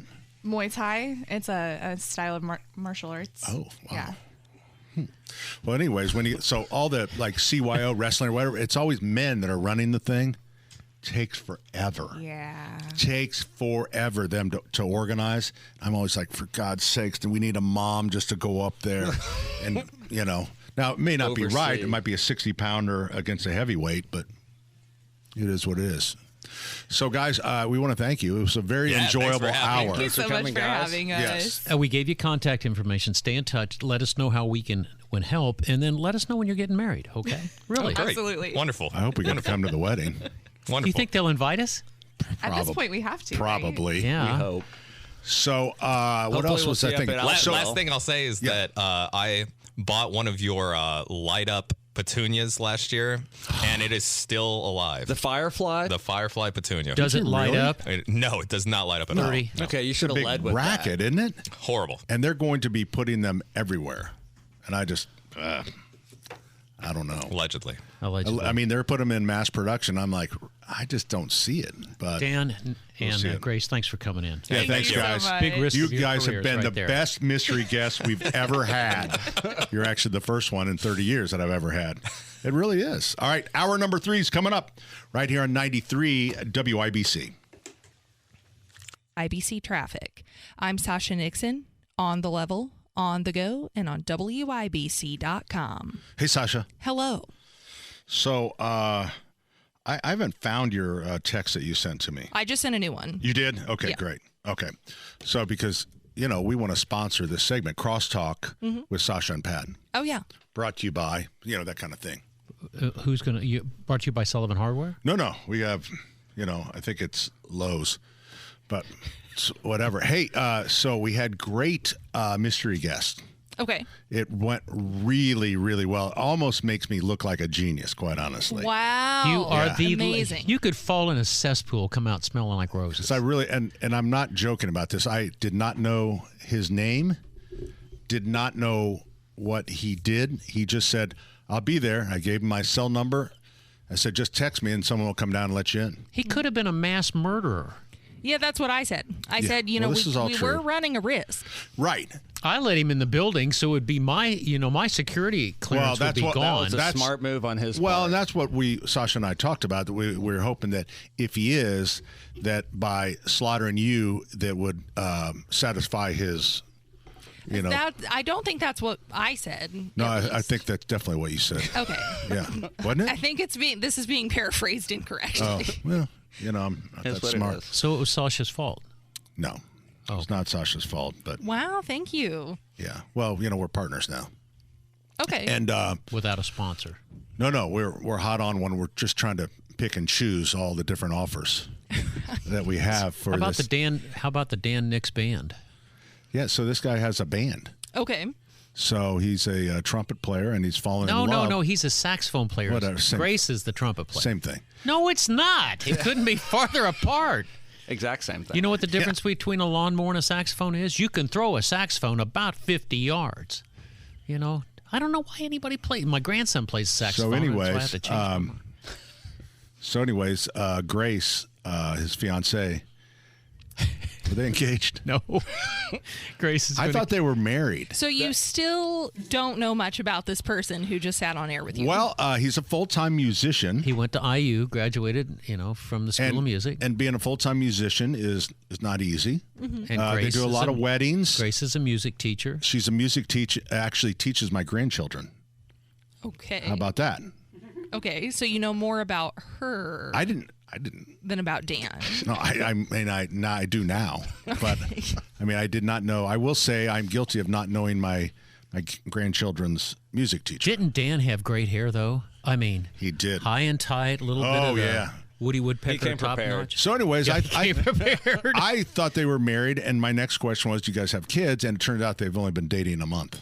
Oh, okay. So you really So we jumped the I kind of pushed it there just a little bit. We did find out that they want 3 kids though. Yeah, they do want Okay. kids. Yeah. So that's great. So Well, I'm sorry, that was from Grace. I'm not sure Dan was in the conversation there. no, I don't think Dan was in this entire conversation. no. He was sort of zoned out. That's the way saxophonists are though. Gosh, Sasha, Do you want to about Kenny G? Sasha's a pianist. Okay, she's a keyboard Okay, player. no, that is my dad was very much exaggerating, but I did play clarinet for a long time. And your last name is? Nixon, like the president. And Nixon. Hey, can I ask that question? Did I ask that earlier? I thought that Barack Obama, President Obama, was the first non-governor elected since JFK. But Denny said, was Nixon president or a governor? I know he ran for governor. I don't believe so. I don't think he. Well, I'm gonna stop spewing that fact out. Okay. Okay. This is what Dan sent me because you were busy getting the news. When he got to the, he's just supposed to. Here's it. Hey Pat, it's Dan from last night. I'm here. They probably knocked off a liquor store, and Pat was collecting his booty. Not sure that was worded the best that it could have been, but it's what he sent. He communicated very efficiently. Yep. We will give him that credit. He said what he needed to say. So there you go. And he sort of knew what sodium polyacrylate was. So that he was just humoring you. No, he was being nice. Yeah. All right. Sasha, thank you very much. We'll check in with you later on.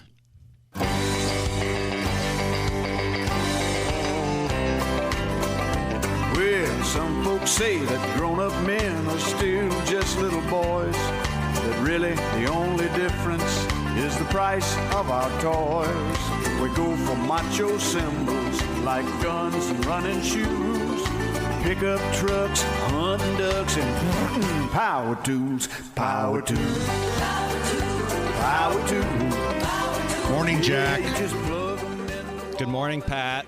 Jack, I feel like Dan kind of stole your thunder a little bit. He did, but well deserved. Yeah. He has a non-for-profit. Yeah. What instruments do you play? You do play an instrument. Yeah, so when I was growing up, I played piano for quite a while. Really? Twinkling Little Ivories. Oh. Had my Christmas frog next to me. Jingles? Yeah, Jack, you know. I didn't know this. Yeah. But here's the thing. So can you still play? I can. It's more muscle memory. I had a Russian teacher, and she was very strict. She was always about... Wait a minute. My knuckles. Gerda Fischer-Klein? No. Okay. I had a German piano teacher, too. Her name was Gerda. Russian. Oh. Linda Rosenberg. If you're listening, Linda, thank you so much for the help. Rosenberg. She teach you how to drink vodka? Ludmila. She did not. No. She gave me some fun little Russian wafer cookies. Oh. Made it all worth it. They were soaked in vodka. They were. All right. Let's get to the we got a couple calls we got to get here. Our number 239-9393. We also, bottom of the hour, will be doing Craft Corner. Oh, a special segment. Yes. I didn't think that there was duct tape this big, but they have adjusted our big board with duct tape. Oh, very nice. You'll have to tune in Facebook Live. Cousin Eddie joins us on the program. Hey, Eddie. Good morning. How are you doing today? We're doing good. What's up? Well, I just wanted to call you. We went to your store the other day, and we had a really good winter day visit at your store. Oh, good. And I wanted to thank you for supporting local suppliers of all kinds of stuff. We walked out of the store with 12 items from local vendors made right here in Indianapolis. Did you pay for and it? we just wanted to reach out and thank you for providing that. Okay. But, I mean, you paid for everything, right? You don't pay me for nothing. It's just the way you phrase that. Yeah. We left with 12 items. It's a good way for the city of Indianapolis to go out and visit a local place and get local items. And it was a really nice visit. Well, good. I'm glad you came out. It's kind of a messy time of year as we transform our stores. A lot of transition. Yeah, so it gets a little ugly looking. Well, your parking lot looks better than Indianapolis streets. I mean, that parking lot was really in good shape, Pat. That's because we have Darren from First Choice Trees that helps us out. Oh, that's his winter gig. Yeah. Eddie, thank you very much. You're welcome. All right, see you later. Wow. All right. You ready for Fulton? No. Ladies and gentlemen, it is Fulton. Hey, Fulton, how are you? Hey, how are you guys this morning? You have got a big event coming up, don't you? Yep, I have my basketball tournament tomorrow night. But tonight I have my audition for Seussical, the musical. For what was it? What? Seussical? Did I hear? Yep, Seussical. Yep, Dr. Seuss. Seussical, the musical. Oh, Yep, okay. Dr. Seuss. Yes. All right. So, and what will you be doing? I'm gonna try to audition to do the role for Cat in the Hat. Okay. But I'm a little nervous. No, you got it. No, you can do this. I mean, you play and sing on this radio show in front of thousands and thousands of people. You can do red fish, two fish, green fish, blue fish. Right. How many fish Yep. can I count? Yeah. 4.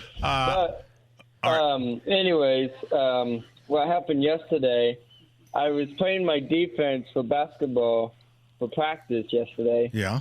And I sprained my ankle. Oh, no. How bad? Yeah.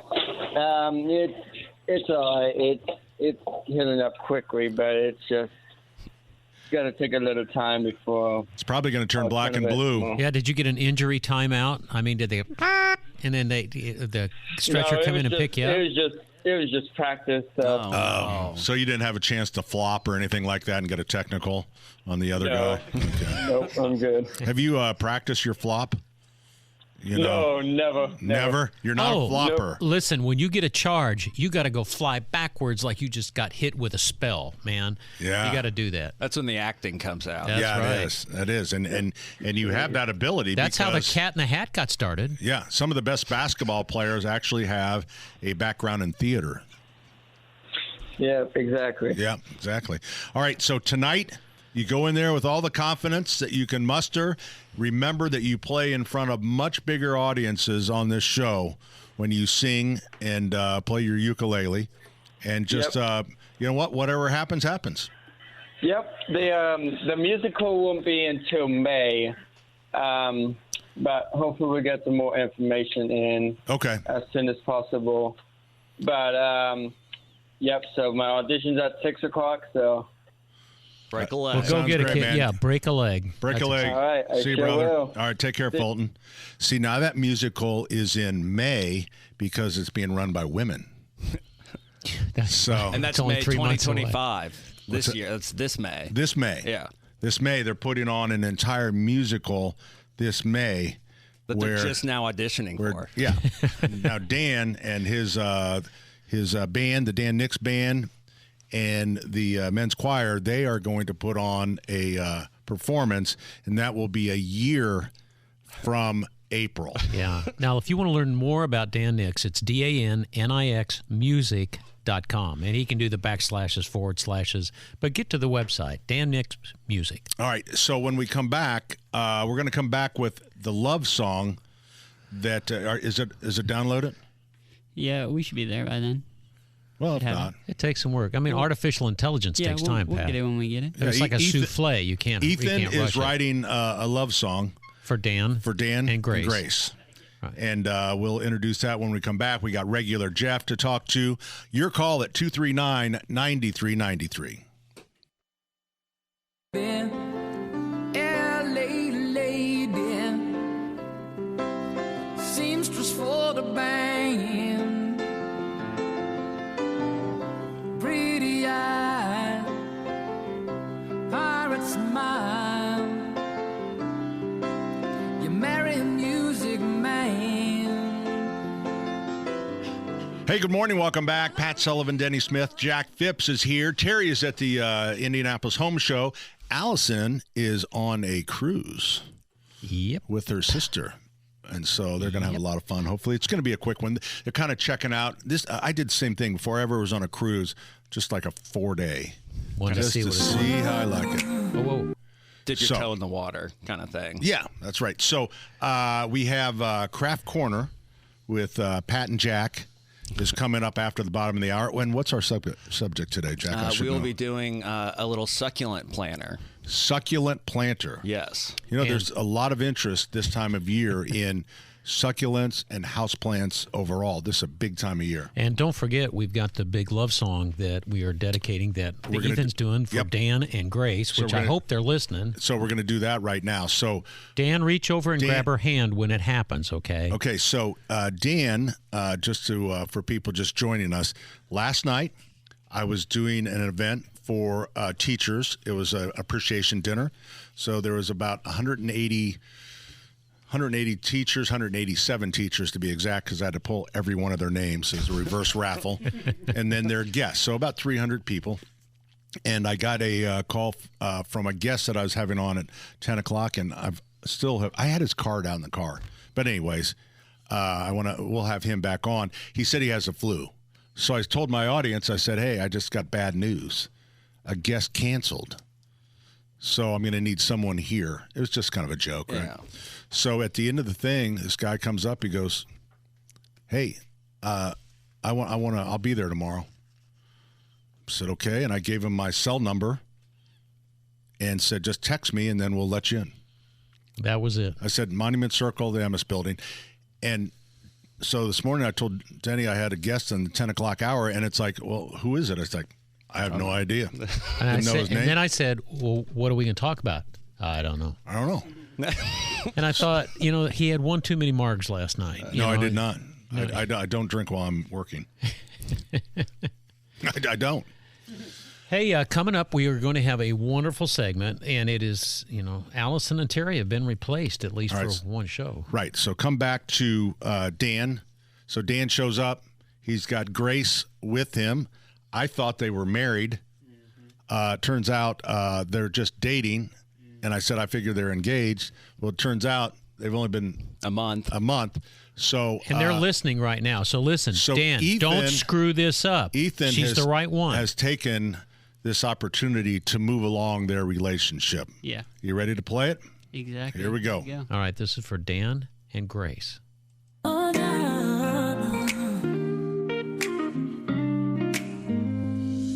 the screen they shine just Dan and Grace.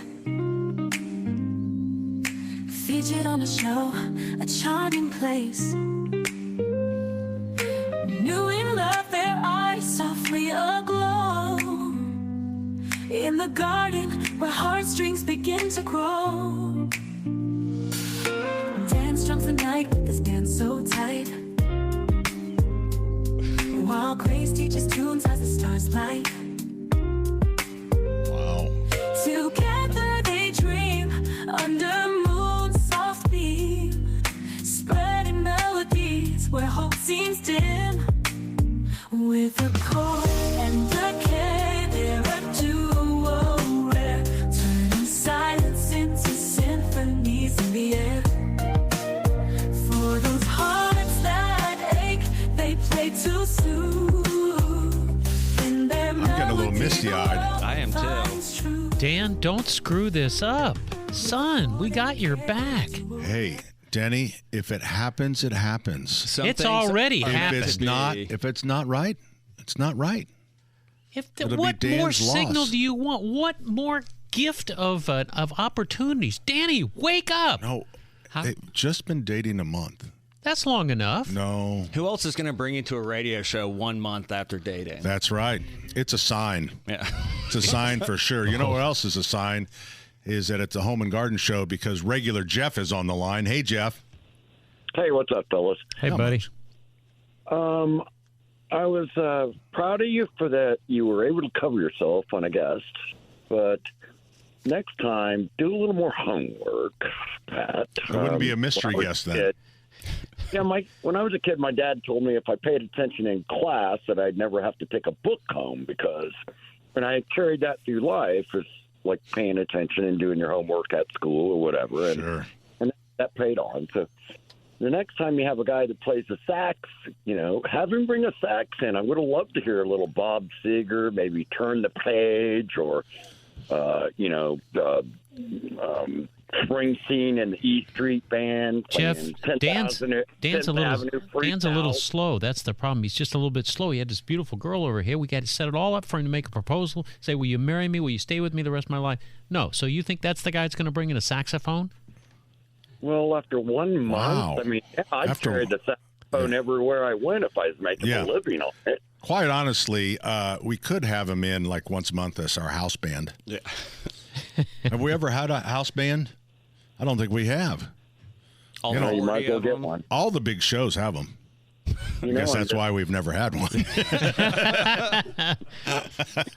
Just not there yet. Well, Jeff, I will say it was a risk, but it paid off. Yeah, I thought it was a good segment, man. Thanks. All right, See you man. guys. See you later. Bye-bye.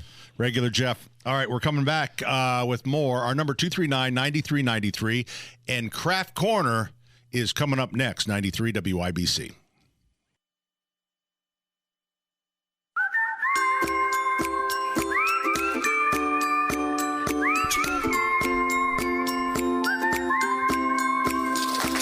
Glitter, stickers, buttons, and beads, doodles and doodads, you gotta see. We're gonna have a crafty-rific time. Ladies and gentlemen, boys and girls, it is now time for Craft Corner.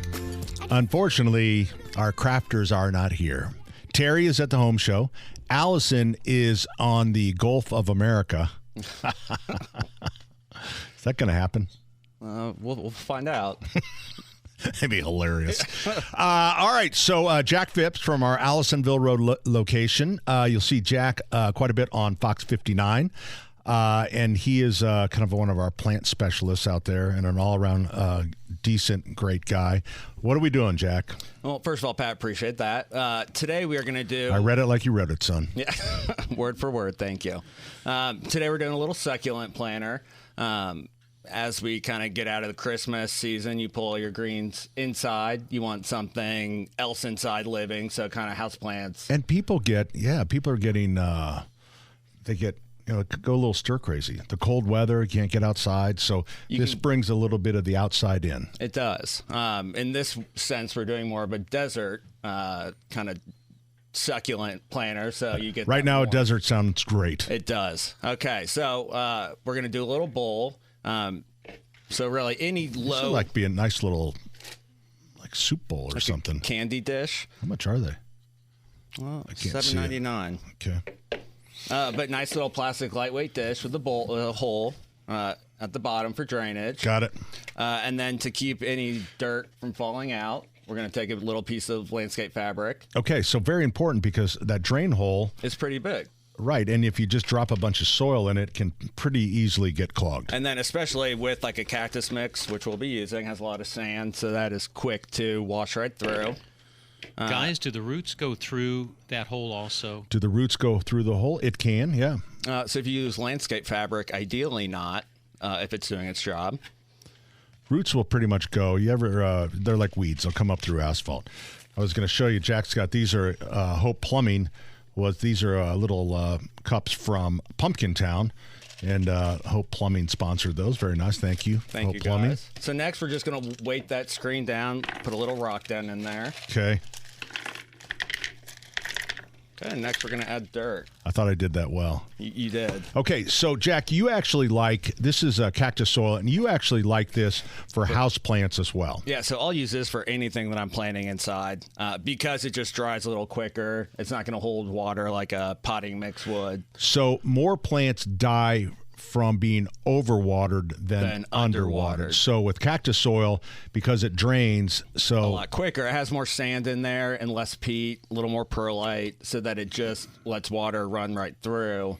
And so if you tend to overwater, this is the soil for you. It is, absolutely. Got it. So we're just going to start with a little layer of dirt at the bottom. You can find us on Facebook Live, Home and Garden. Oh, yeah, I should have mentioned that. Oh, thank you, Jack. Of course. Give me a little soil, and you can kind of see that it's very coarse. There's a little bark chips in there. Little perlite. Yep. I don't really see the sand, but it's in there. Yeah, I can feel it. I feel it on my fingers. I see it on the counter. It's going to be everywhere. Yep. Okay. All right. So you want to fill it about halfway, and then you're just going to go for your plant. So when you're making a planter like this, it's really important that you stick with something that's going to have the same watering requirements. Good idea. You don't want to put a little fern that needs water twice a day with the cactus that needs it, twice a.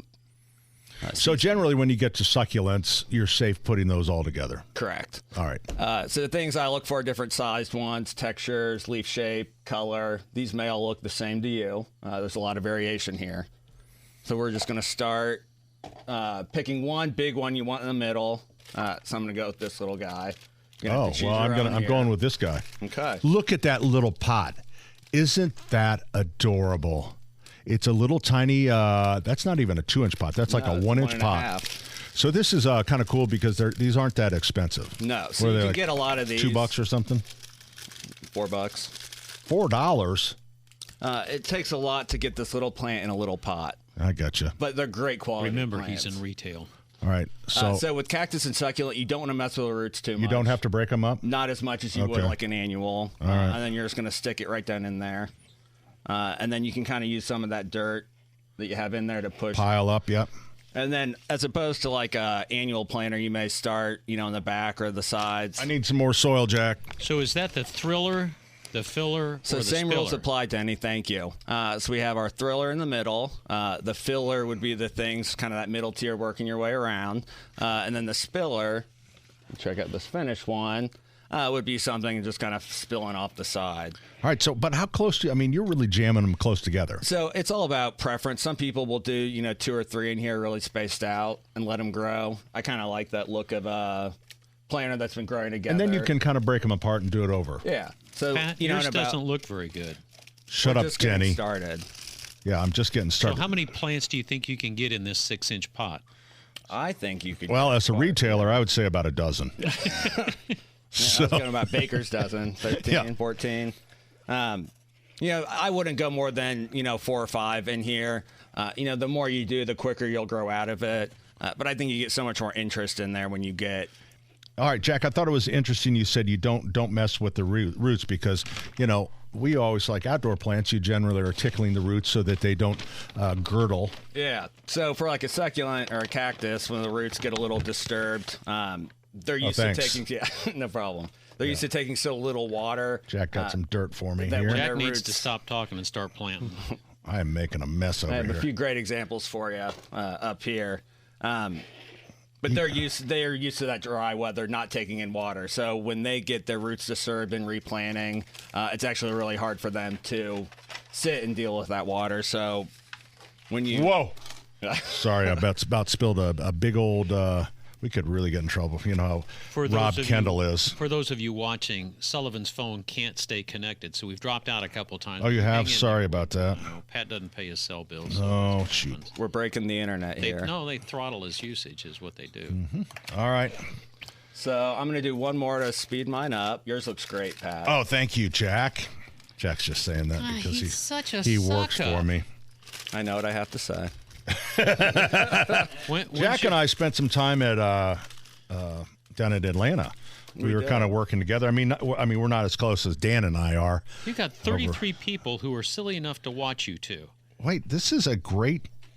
And do you see it's something you can do with your family? You're just kind of great for the kids, being creative. You guys are making quite a mess there. I know we are.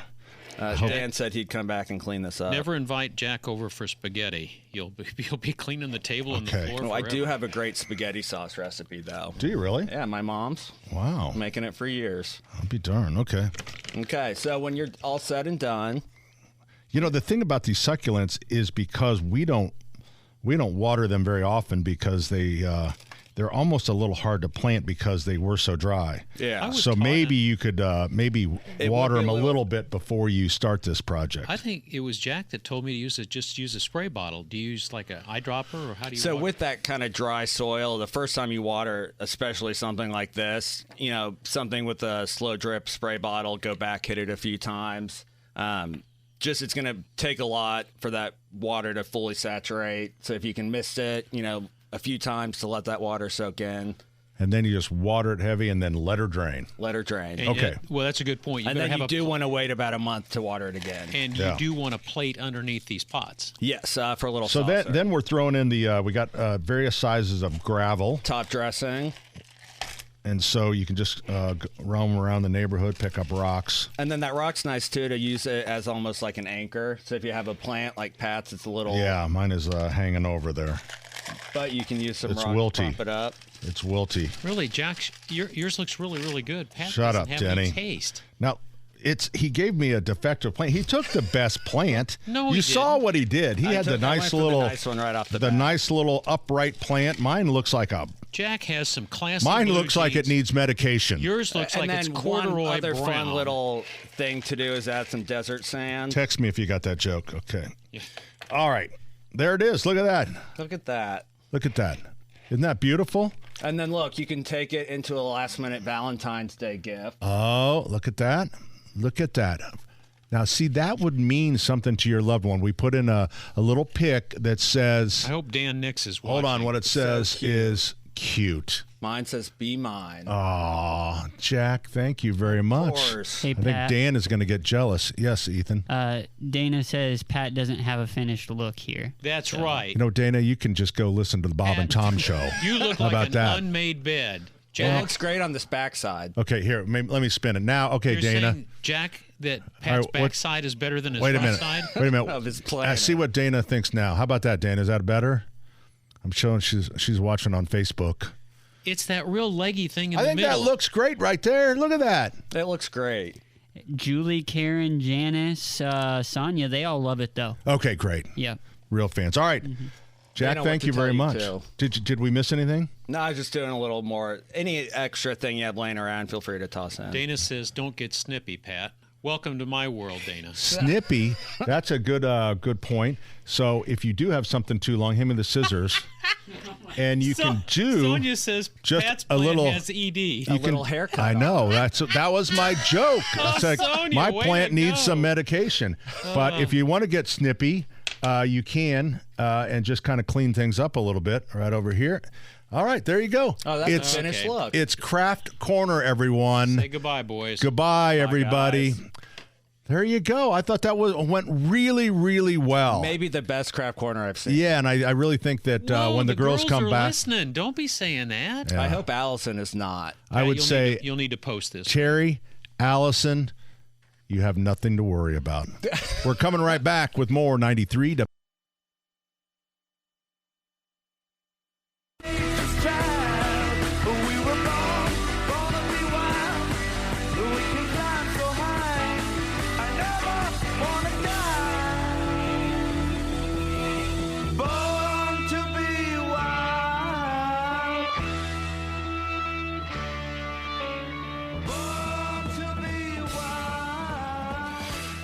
Hey there. Wow, even my headphones up a little bit. I turned it down. You blew my ears off. on Well, that. I know, Denny. I just like to listen to myself. So listen. Thanks very much. Jack asked if I wanted to take. We did our little succulent planters and asked if I'd like to take that home to Beth. And I said, oh no, you know what? We don't. We literally don't. I'll take one home. And Jack said, yeah, please. You may want to replant it. Jack said, I'll no, take Jack's. no plants, no pets. And that's true. We have no plants and no pets. But our life is so full of children, and we are so blessed. We live in the same house. We built our house when we were in our 20s, I think we started building it when we were 26, 27. And we've been in the same house. And one room of it, which was on the plan, the dining room, it has been a toy room. A short time, it was like a study room as our kids. But it's been a toy room. First for all of our kids, and now for our grandkids. So, yeah. You know what's funny about the kids' rooms? We want them when they're 2 and 3 years old. Went back to lay down on Marin's bed in our house.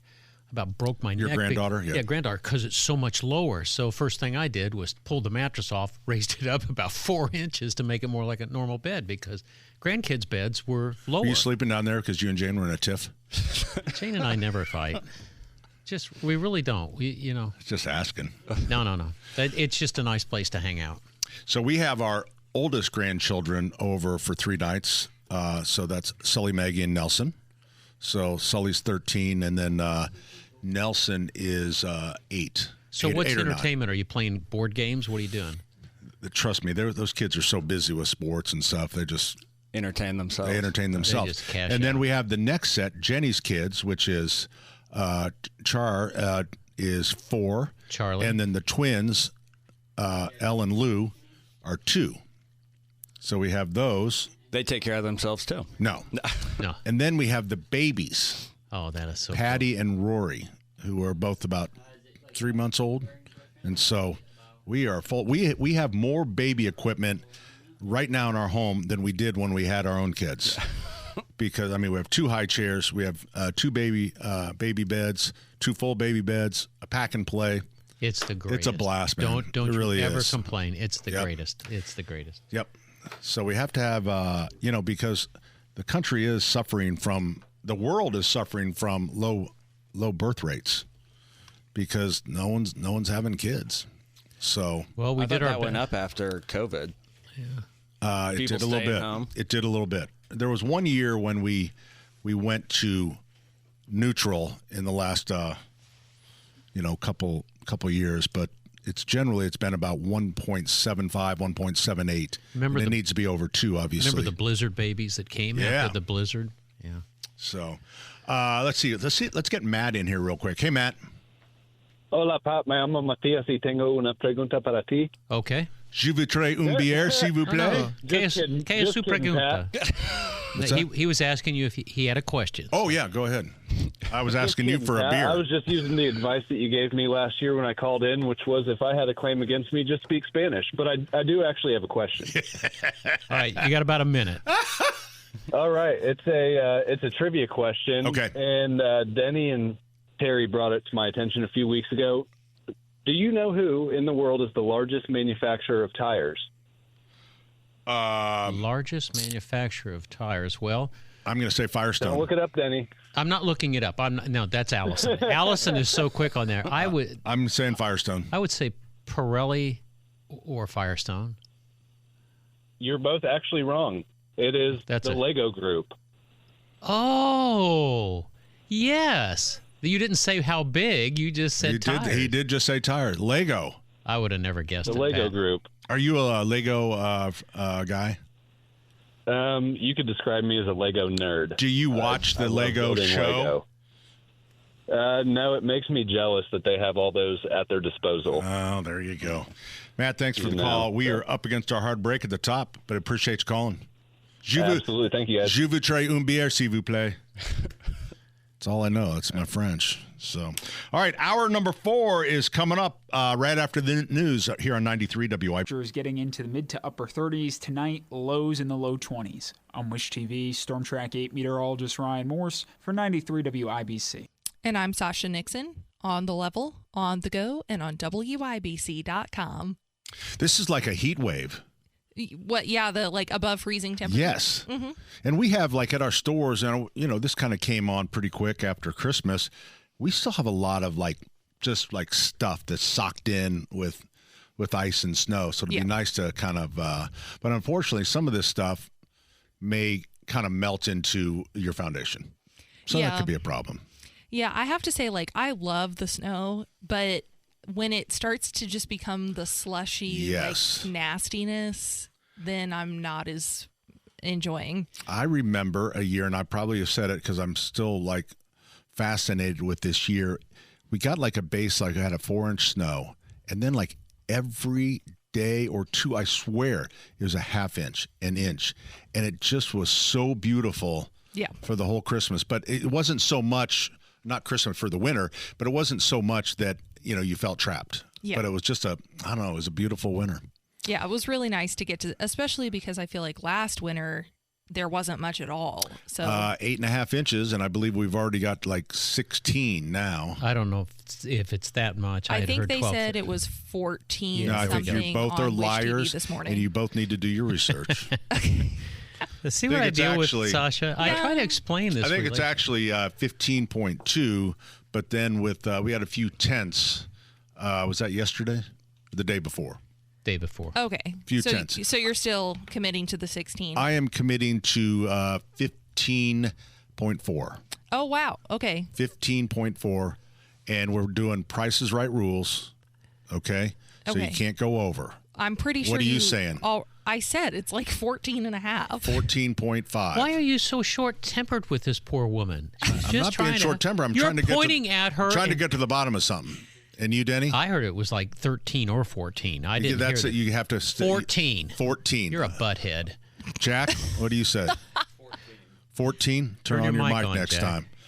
14. 14. All right, Ethan. I would say You already looked it up. You can't. I haven't no, seen you it can't do right that. in All front right, give us the answer then, Ethan. the answer is 15.7. Wow. Price is Right rules. I win. Yeah, you do. What did you guess? 15.4. Yeah. All right, so let me test you on this one. In the last 4 years, okay, so that would be 2024, 2023, 22, and 21, which had more sunshine in the month of December? Oh, well, that's easy. 2022. Yep, 22 for sure. That was actually the least. Nice job, Jack. Yeah. Okay, you can't blame him if you piggybacked off That's of his exactly answer. right. He looked like he knew what he was talking about. All right, the best. I didn't know, Sasha. The most sunshine was 2024 in December. Now, year to date, which one has more sunshine? 2025, 24, 23, 22, or 21? Oh, that's easy. 21. Yeah, I was thinking 24. 24 was the worst. Jack, you're a natural at this. No one's calling you Mr. Sunshine. Year to date, it's actually this year. So we've actually had more sunny days because that high has lofted in on top of us and kept all the clouds away. It has been a weird year. It has been weird. All the snow's going south. Are you going to blame that on Sasha too? No, I'm going to blame it on Jack.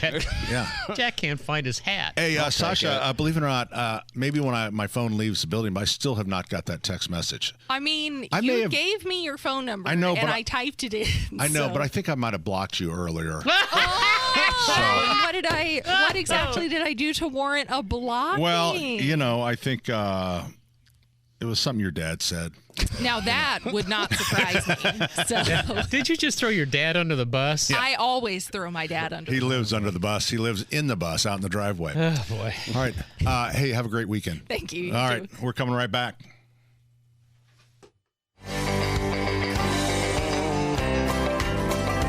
Well, some folks say that grown-up men are still just little boys. That really the only difference is the price of our toys. We go for macho symbols like guns and running shoes, pickup trucks, hunting ducks, and power tools, power tools.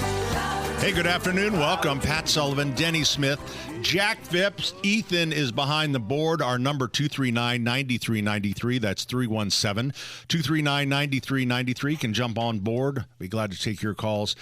So we are in our final hour. Allison is on a cruise. Terry is at the home show. This is the final weekend of the Indianapolis home show at the State Fairgrounds. And then in a few weeks, I believe we are going to be in Westfield for the what, Denny? That is for the Suburban Outdoor Living Show. Okay. And I just got this from my good buddy Brian Wilkes, and he said snowfall in inches. Since July 1st, 16.3 inches. Thank you, Brian. That means still win. And then degree days since July 1st is 26.52, and that's a lot. This okay, Brian, don't bring your high and mighty degree days. Nobody Brian, knows what the hell you're call talking into the about. studio because I want to hear about Elvis night anyway. No one knows. Will you degree quit? days. This It's is the degree best days. weathercaster in Indianapolis. Well, he needs to be knocked down They're a notch. certified as the best forecasters. I mean, quite honestly, he's no Bob Gregory. What are you doing? This is our buddy Bry. He married Gigi. Okay? Well, that's why I'm friends with him, because of Gigi. Because of Gigi? Yeah, she's Brian, so call sweet. in. I want to hear about Elvis last night. He actually took off. He left, the other players to do the weather. He said it's just one night. They can't screw it up. Oh, yeah. Wow. So, okay. Well, that's fun. Hey, happy birthday to my son, Andrew. And to my brother-in-law, Bob. And to my sister, Sally, who's celebrating the big 6-0. And to my former classmate, who was number 2 Mr. Basketball, Tom Gilbert. Tommy Gilbert. Do you remember him? He went to Purdue. Yeah, He I remember played on Tommy. Purdue team? Oh, yeah, sure. You don't remember squat. Nope. I don't. You really don't. No, I don't And remember Bev any. Mullins. Bev used to work for Ryland Homes, and now she works for Lennar. And everybody's having birthdays today. Well, not everyone, but I understand what you're saying. Andrew's having a birthday. He is, and Andrew is in. He is in California for fire training. I don't know why. But anyways, he's in California and went into a garden center named Rogers that it's something we've always wanted to visit. It's a very cool place, very swanky. That's not Southern California. That's Middle California. South of California. I think that's right in the heart of it. Right. What is the heart of California? I don't know. You don't have Wherever you is take it up that by the to Emerald be. Triangle where all the dope is? I'm going to say it's nestled right in there between Mulberry and that. Have you ever been to Rogers? No. Have you ever heard of it? I have not. Rogers Garden Center. Look it up. Yeah. So they had a little restaurant and bar in it and stuff, and they're doing Tomato Mania next week, where there's actually a company. Are they a 10-month growing season where they are? It's California's kind of weird because it has a short growing season people? up north. No, yeah, that too. Fruits and nuts. But they have. Oh my gosh! But they have a short growing season up north towards Oregon and Washington. But down in the middle, they've got a long growing season. It's a breadbasket of vegetables. Everything comes from California. Orange County. So it's nestled right in the. Well, that's down the heart of it. The heart of it. Yeah, that's San Diego, Los Angeles. It is in the heart of it. Yeah, Rogers. But it's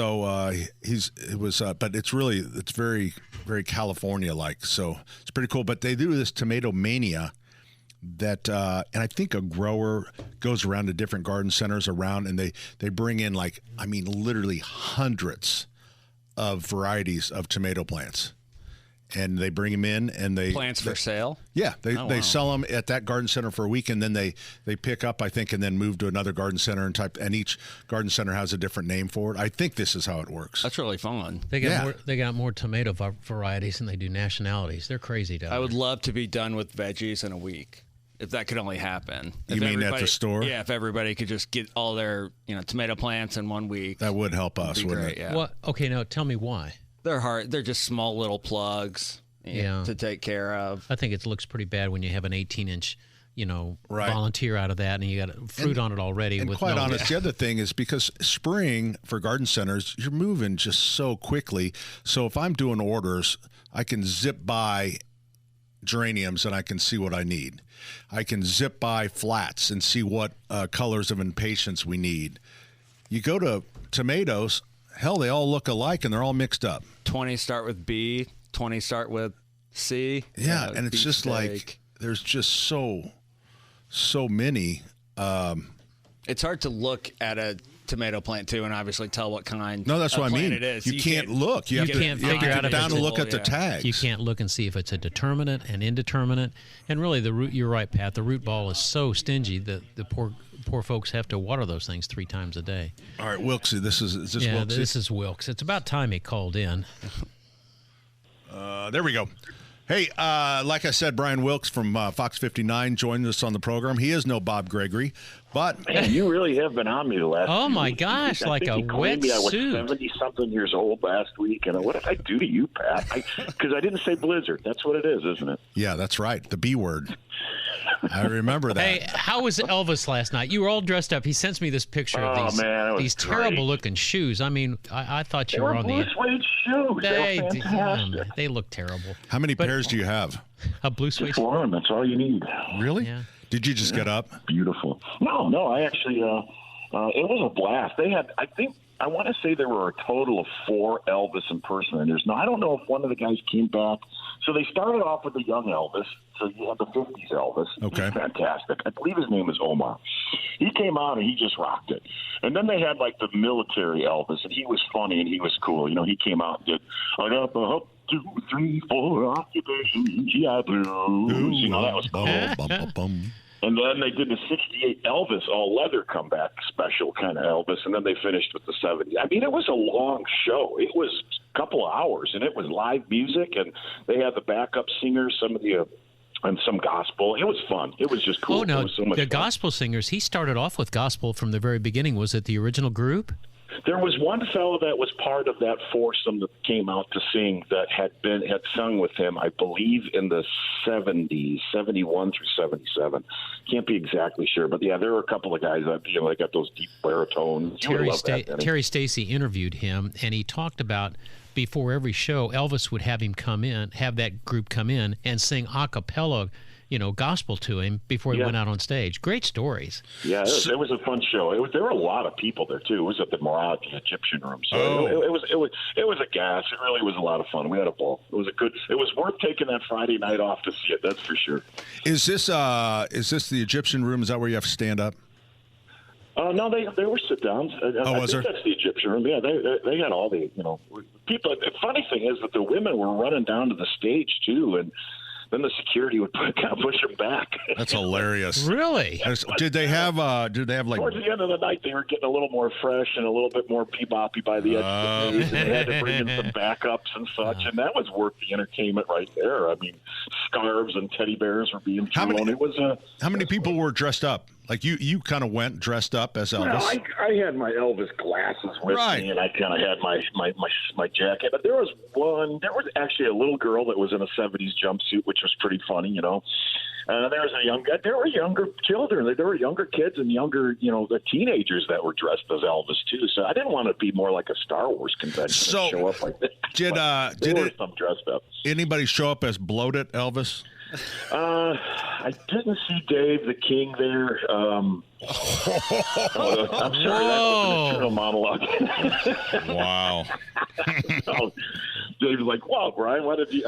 Everybody's throwing everybody under the bus today. No, not really. No, everybody was healthy, Elvis. They're all alive. All right. So who covered the weather for you? I think Ethan was in last night. So. All right. Very good. It's 16 inches of snow. That's where we're at actually. So that's why I sold it down because you got to remember we had some snow in November as well. So that adds to the entire season. So we're not done. No, we're not. Does the official? Is the official still out at the airport? No, it's in Brian's big green file cabinet. What do you go to the airport for? The official is out at the airport. That is still the official observation site. So do you keep your own? I mean, to see how much it varies. Although you guys are on the west side, anyways. Yeah, we have. We keep some measurements there. If there's an event, we'll call it in and tell them we had at our studio 16 inches of snow or 2 inches of snow. I think they have one on that Sunday. We ended up with over 9.3 at our studios, and down at the airport they only had 7. They ended up with 7.8, maybe. 7 or almost just shy of 8 inches. So it can vary within just a few miles. And of course, Tipton only got about 3 or 4 inches of snow out of that, while they got almost 12 inches of snow down in Seymour. But yeah, there is some variability there. Yeah, and you said one is the airport. Right. You said it was going to be a sharp cutoff, and it certainly was. It was pretty steep. Right. Yeah. So what about the snow pattern, the snowstorms tending to go south? What is that all about? It's a product of the cold pattern. It's the same setup over in the western part of the continent, and the reason behind they're getting those strong winds in California is that the jet stream's going way up towards Alaska. And that means Anchorage hasn't had much snow at all. And then the jet stream is diving so far south that you're pushing all this cold air into northern Florida, and it's around the periphery of that jet stream is your storm track. And that's where it has been, at least for the last 8 to 10 days. It's starting to retreat now, and I feel that that's probably going to open us up to some milder days, but maybe a more frequent pattern of storm systems to start the month of February. Brian, I sent you a picture that you sent me as the Elvis impersonator to a buddy, and he said he looks like he's from the Jersey Mafia and part of Tony Soprano's squad. Is he the enforcer? No, he's from the Chicago Mafia. I just sent you the picture. God, you look like a thug, Brian. There was a time. Hey! It was my Elvis classes, man. I was part of the Memphis Mafia last night. Well, thanks for calling in, buddy. Thanks for bringing us up. You guys enjoyed the sunshine and the thaw. And Pat, thanks for all the love. I appreciate it. You know what, though? I'm going to say this. I mean, Gigi appreciates the love. Today, you were kind of like a Bob Gregory. I really think that, Whoa. Bob is so fun. Kevin has announced his retirement, but Bob and I used to sit and have a lunch break down at Crawford's Deli back in the old days, downtown. And one of my favorite jokes that he said to me, and he didn't realize it at the time, we'd only done one newscast a day, and Bob and I were sitting there having our sandwich around 6:30 or 7 o'clock. And he said, boy, if I only had one newscast a day, I'd beat my head against the wall or something ridiculous. And I just kind of looked up and go, well, Bob, that's what I do, one broadcast a day. And he felt bad, and he started laughing. But his laugh was infectious. He could not. Once he started laughing, it was over. He could not stop. Yeah. And Kevin, his son, is equally as warm, and they're just great guys. And Kevin's going to be going to duck out of here in February. So that's and then Chuck is retiring as well. Chuck Lofton and so May. Just to show you how close all the weather guys are. So Brian had told me Chuck I think is going to hang it up this year sometimes too. So I said that to my photographer Russ from Channel 13. He goes, no, Chuck's not retired. I haven't heard anything about, but yet Brian knew. So weather guys. Maybe I shouldn't have spilled the beans. Way to go, Pat. Well, I think it's in your mouth. I think it's been announced now. No, he just looked at me like I'm an idiot. Well, that's actually what he does every Thursday when we film that. For good reason. He's always like, why are you still on? Yeah, I don't know. He cleans up your segments. Good for him. Yeah, Wilkesy, we got to go, buddy. But thanks for calling in, bud. See you, Brian. Yeah. Bye. Brian Wilkes, Fox 59. That's where you are, Jack. It is. Fox 59. More the morning show. Yeah. So you never see Brian. Maybe the first ever evening live spot. Oh. We'll see what we could do. Jack. Yeah. Very nice. Ethan, how far over the break are we? We're so far, Pat. 10, 12 minutes? 8 minutes. Okay. Yep. We better get out of here. Coming right back. Maybe. 93 WIBC.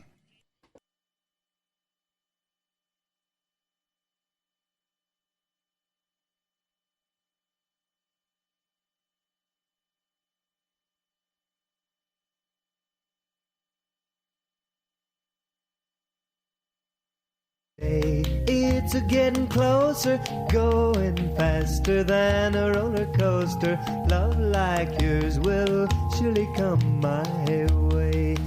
It's the Home and Garden Show. Because Pat went long, this will be a really short segment. We are brought to you by the Michaelis Corporation. Water, storms, fire, wet basements, life happens. Michaelis happens to help you through it. 844-FIX-INDY.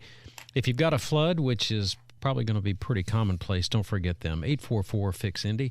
I want to remind everybody that the Central Indiana Seed Swap is taking place right now. It goes to 3 o'clock up at the Tipton County Fairgrounds, northern Hamilton County.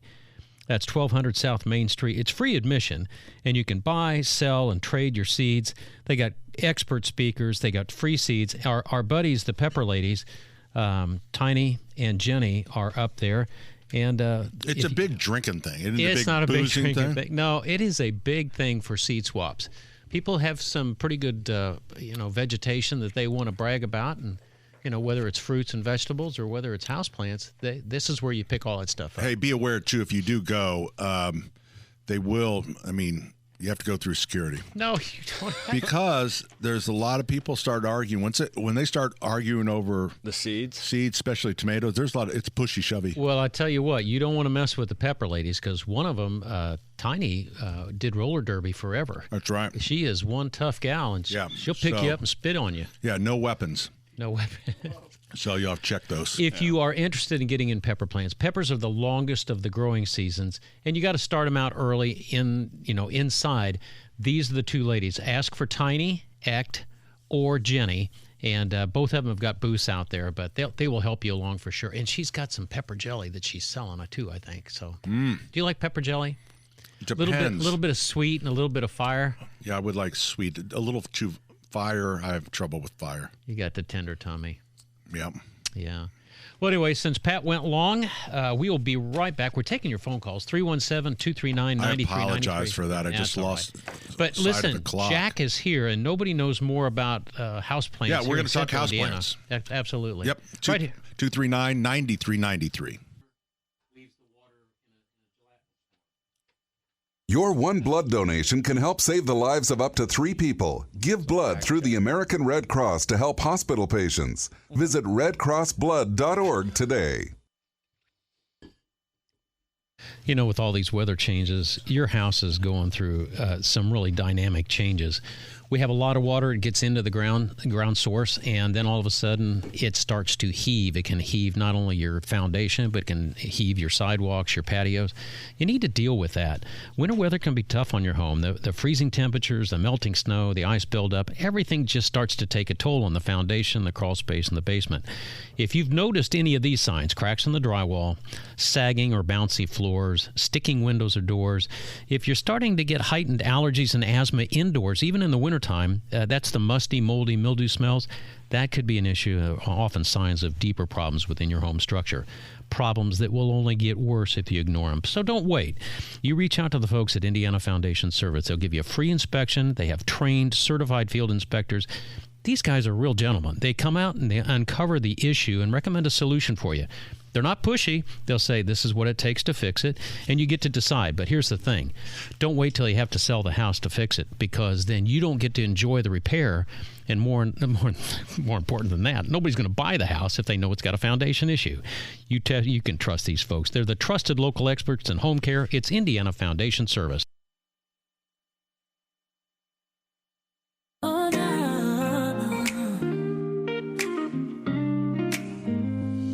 On the screen they shine just Dan and Grace. Featured on the show, a charming place. New in love, their eyes softly aglow. In the garden where heartstrings begin to grow. Dan strums the night with his dance so tight, while Grace teaches tunes as the stars light. Together they dream under moon's soft beam, spreading melodies where hope seems dim. With the chord and the K, they're a duo rare, turning silence into symphony. It's a love story. Dan and Grace.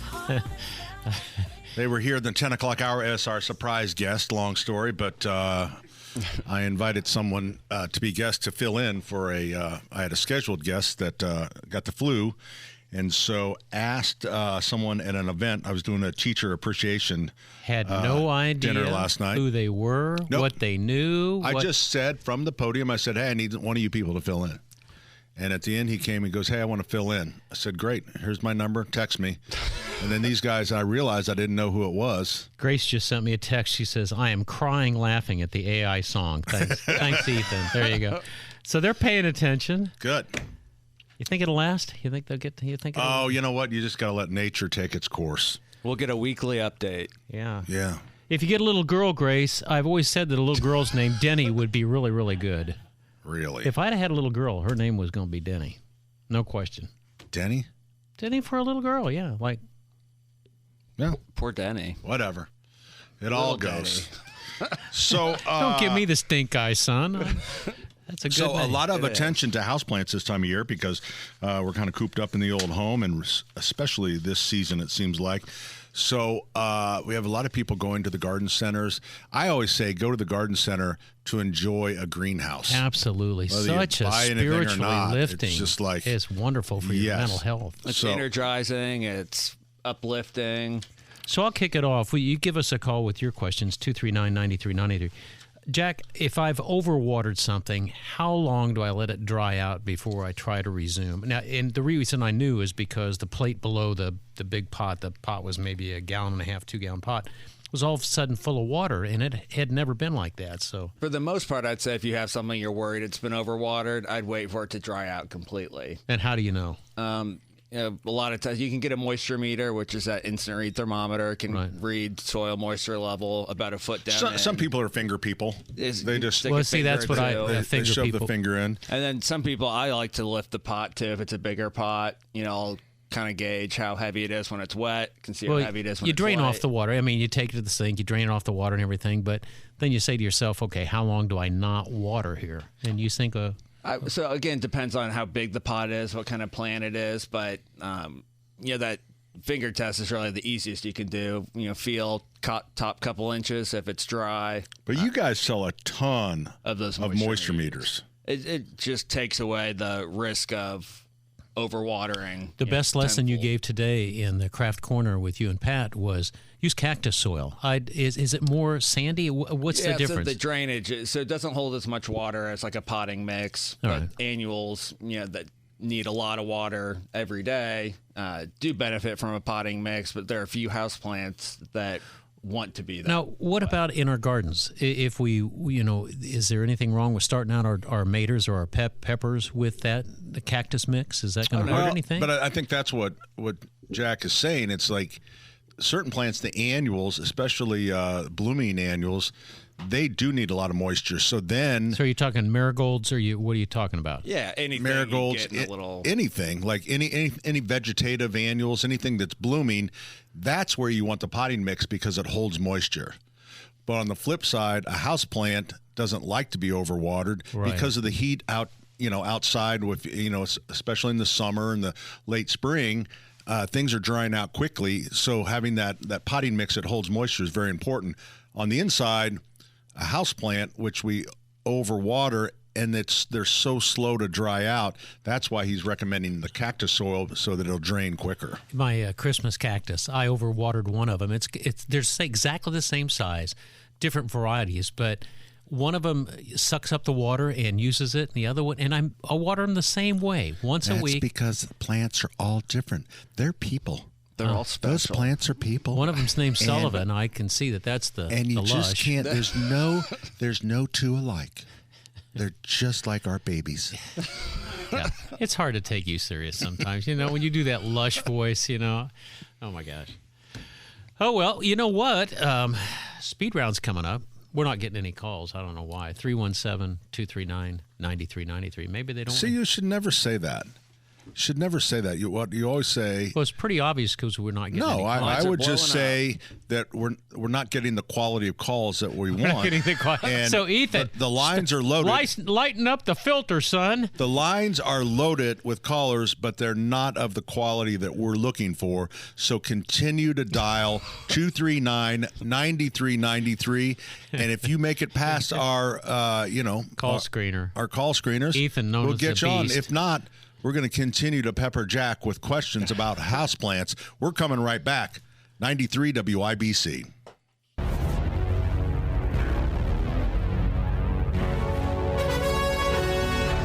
What started on a cold winter day will end in sunshine as we get to the speed round where we take your calls lickety-split. The speed round is brought to you by Thompson Furniture and Mattress in Columbus. Great pricing on Lazy Boy. Indiana-made Smith Brothers Furniture. Mattresses made in Indiana and maintenance-free outdoor furniture. It's the pride of Bartholomew County, but free delivery up to 75 miles. ThompsonFurniture.net. Who's ready for the speed round? Let's get them up.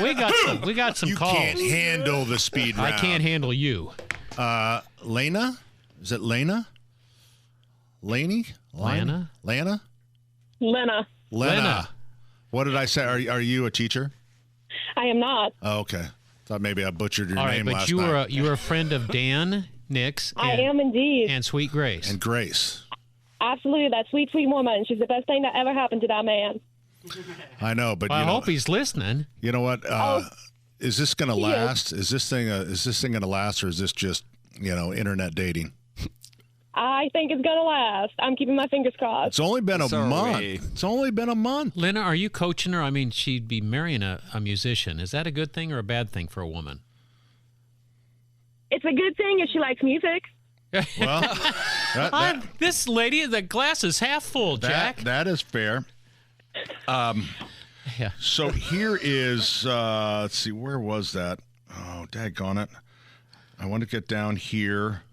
Okay, so now you're a friend. Are you a friend of Dan's? Yes, I am. Okay. Well, both of them now. Both of them now. Like All I right. said, she's a lovely young lady. She is, but this is what Dan sent me this morning. Okay? So I just want you to listen to this, and I'm not so sure whether this is going to last or not. So here we go. Hey, Pat. It's Dan from last night. I'm here. I don't know if that sounds like somebody that's committed to a relationship. Sounds like Dan's hitting on me, quite honestly. Oh, he's got better taste than that. Grace was with him.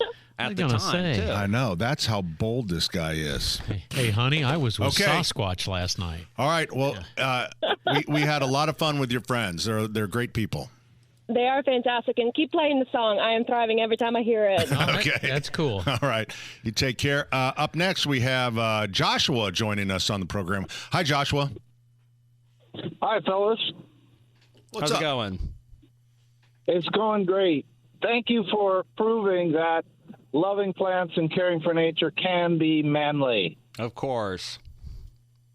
Here's my question, guys. I need a recommendation on a house plant which would tolerate a lot of shade. I mean, no direct sunlight, but it's in this weird little corner. So it can be 5 feet, 6 feet, 7 feet tall, but it needs to be kind of skinny for the first 3 or 4 feet to fit into the spot. Okay. What comes to mind? 2 ideas for you. One's kind of a tired, played out, but still a good choice. So a Dracaena is kind of that tall, narrow cane, and they have kind of those bushy heads up top, but they'll take low light, even only artificial light, and be okay. And that'd be that Dracaena family.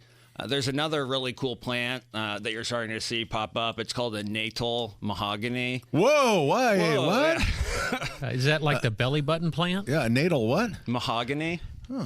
Naval mahogany. Naval mahogany. Natal. But it's got a really cool kind of orange-brown stem. It looks more like a deciduous tree than a tropical plant. How tall does it get? So it can get 8-9 feet if you have the room. But it has a really dark green leaf, and we'll do that kind of low light, no direct light. It'd be okay. They're a little harder to find, but I'm sure by the end of this year you'll see them on the side of the road. Excellent.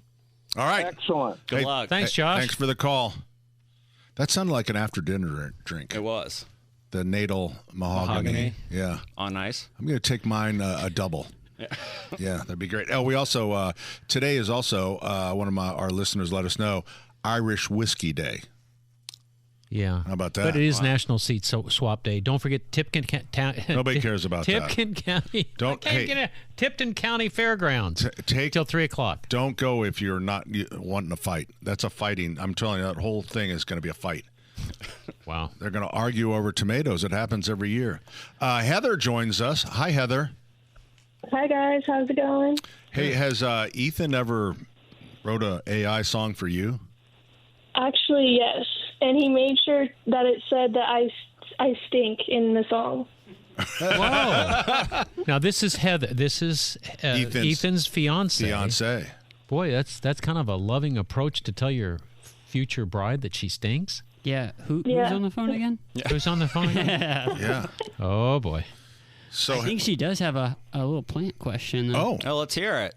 Yeah, I have an indoor aloe, and it's really big, so it's really top heavy, and I had to get a deep pot for it. But sometimes the leaves and things break off. Should I be concerned about that? No, so many people use and keep aloe in the house to, if you get a burn, rub it on, and you can just go and break a leaf off. You could cut a tip off, but if you're losing a lot of leaves, just from it breaking, maybe consider a little support for it. But breaking like emotional, physical, mental. Well, in theater we always say break a leg. Yeah. In houseplants we say break a leaf. Break a leaf.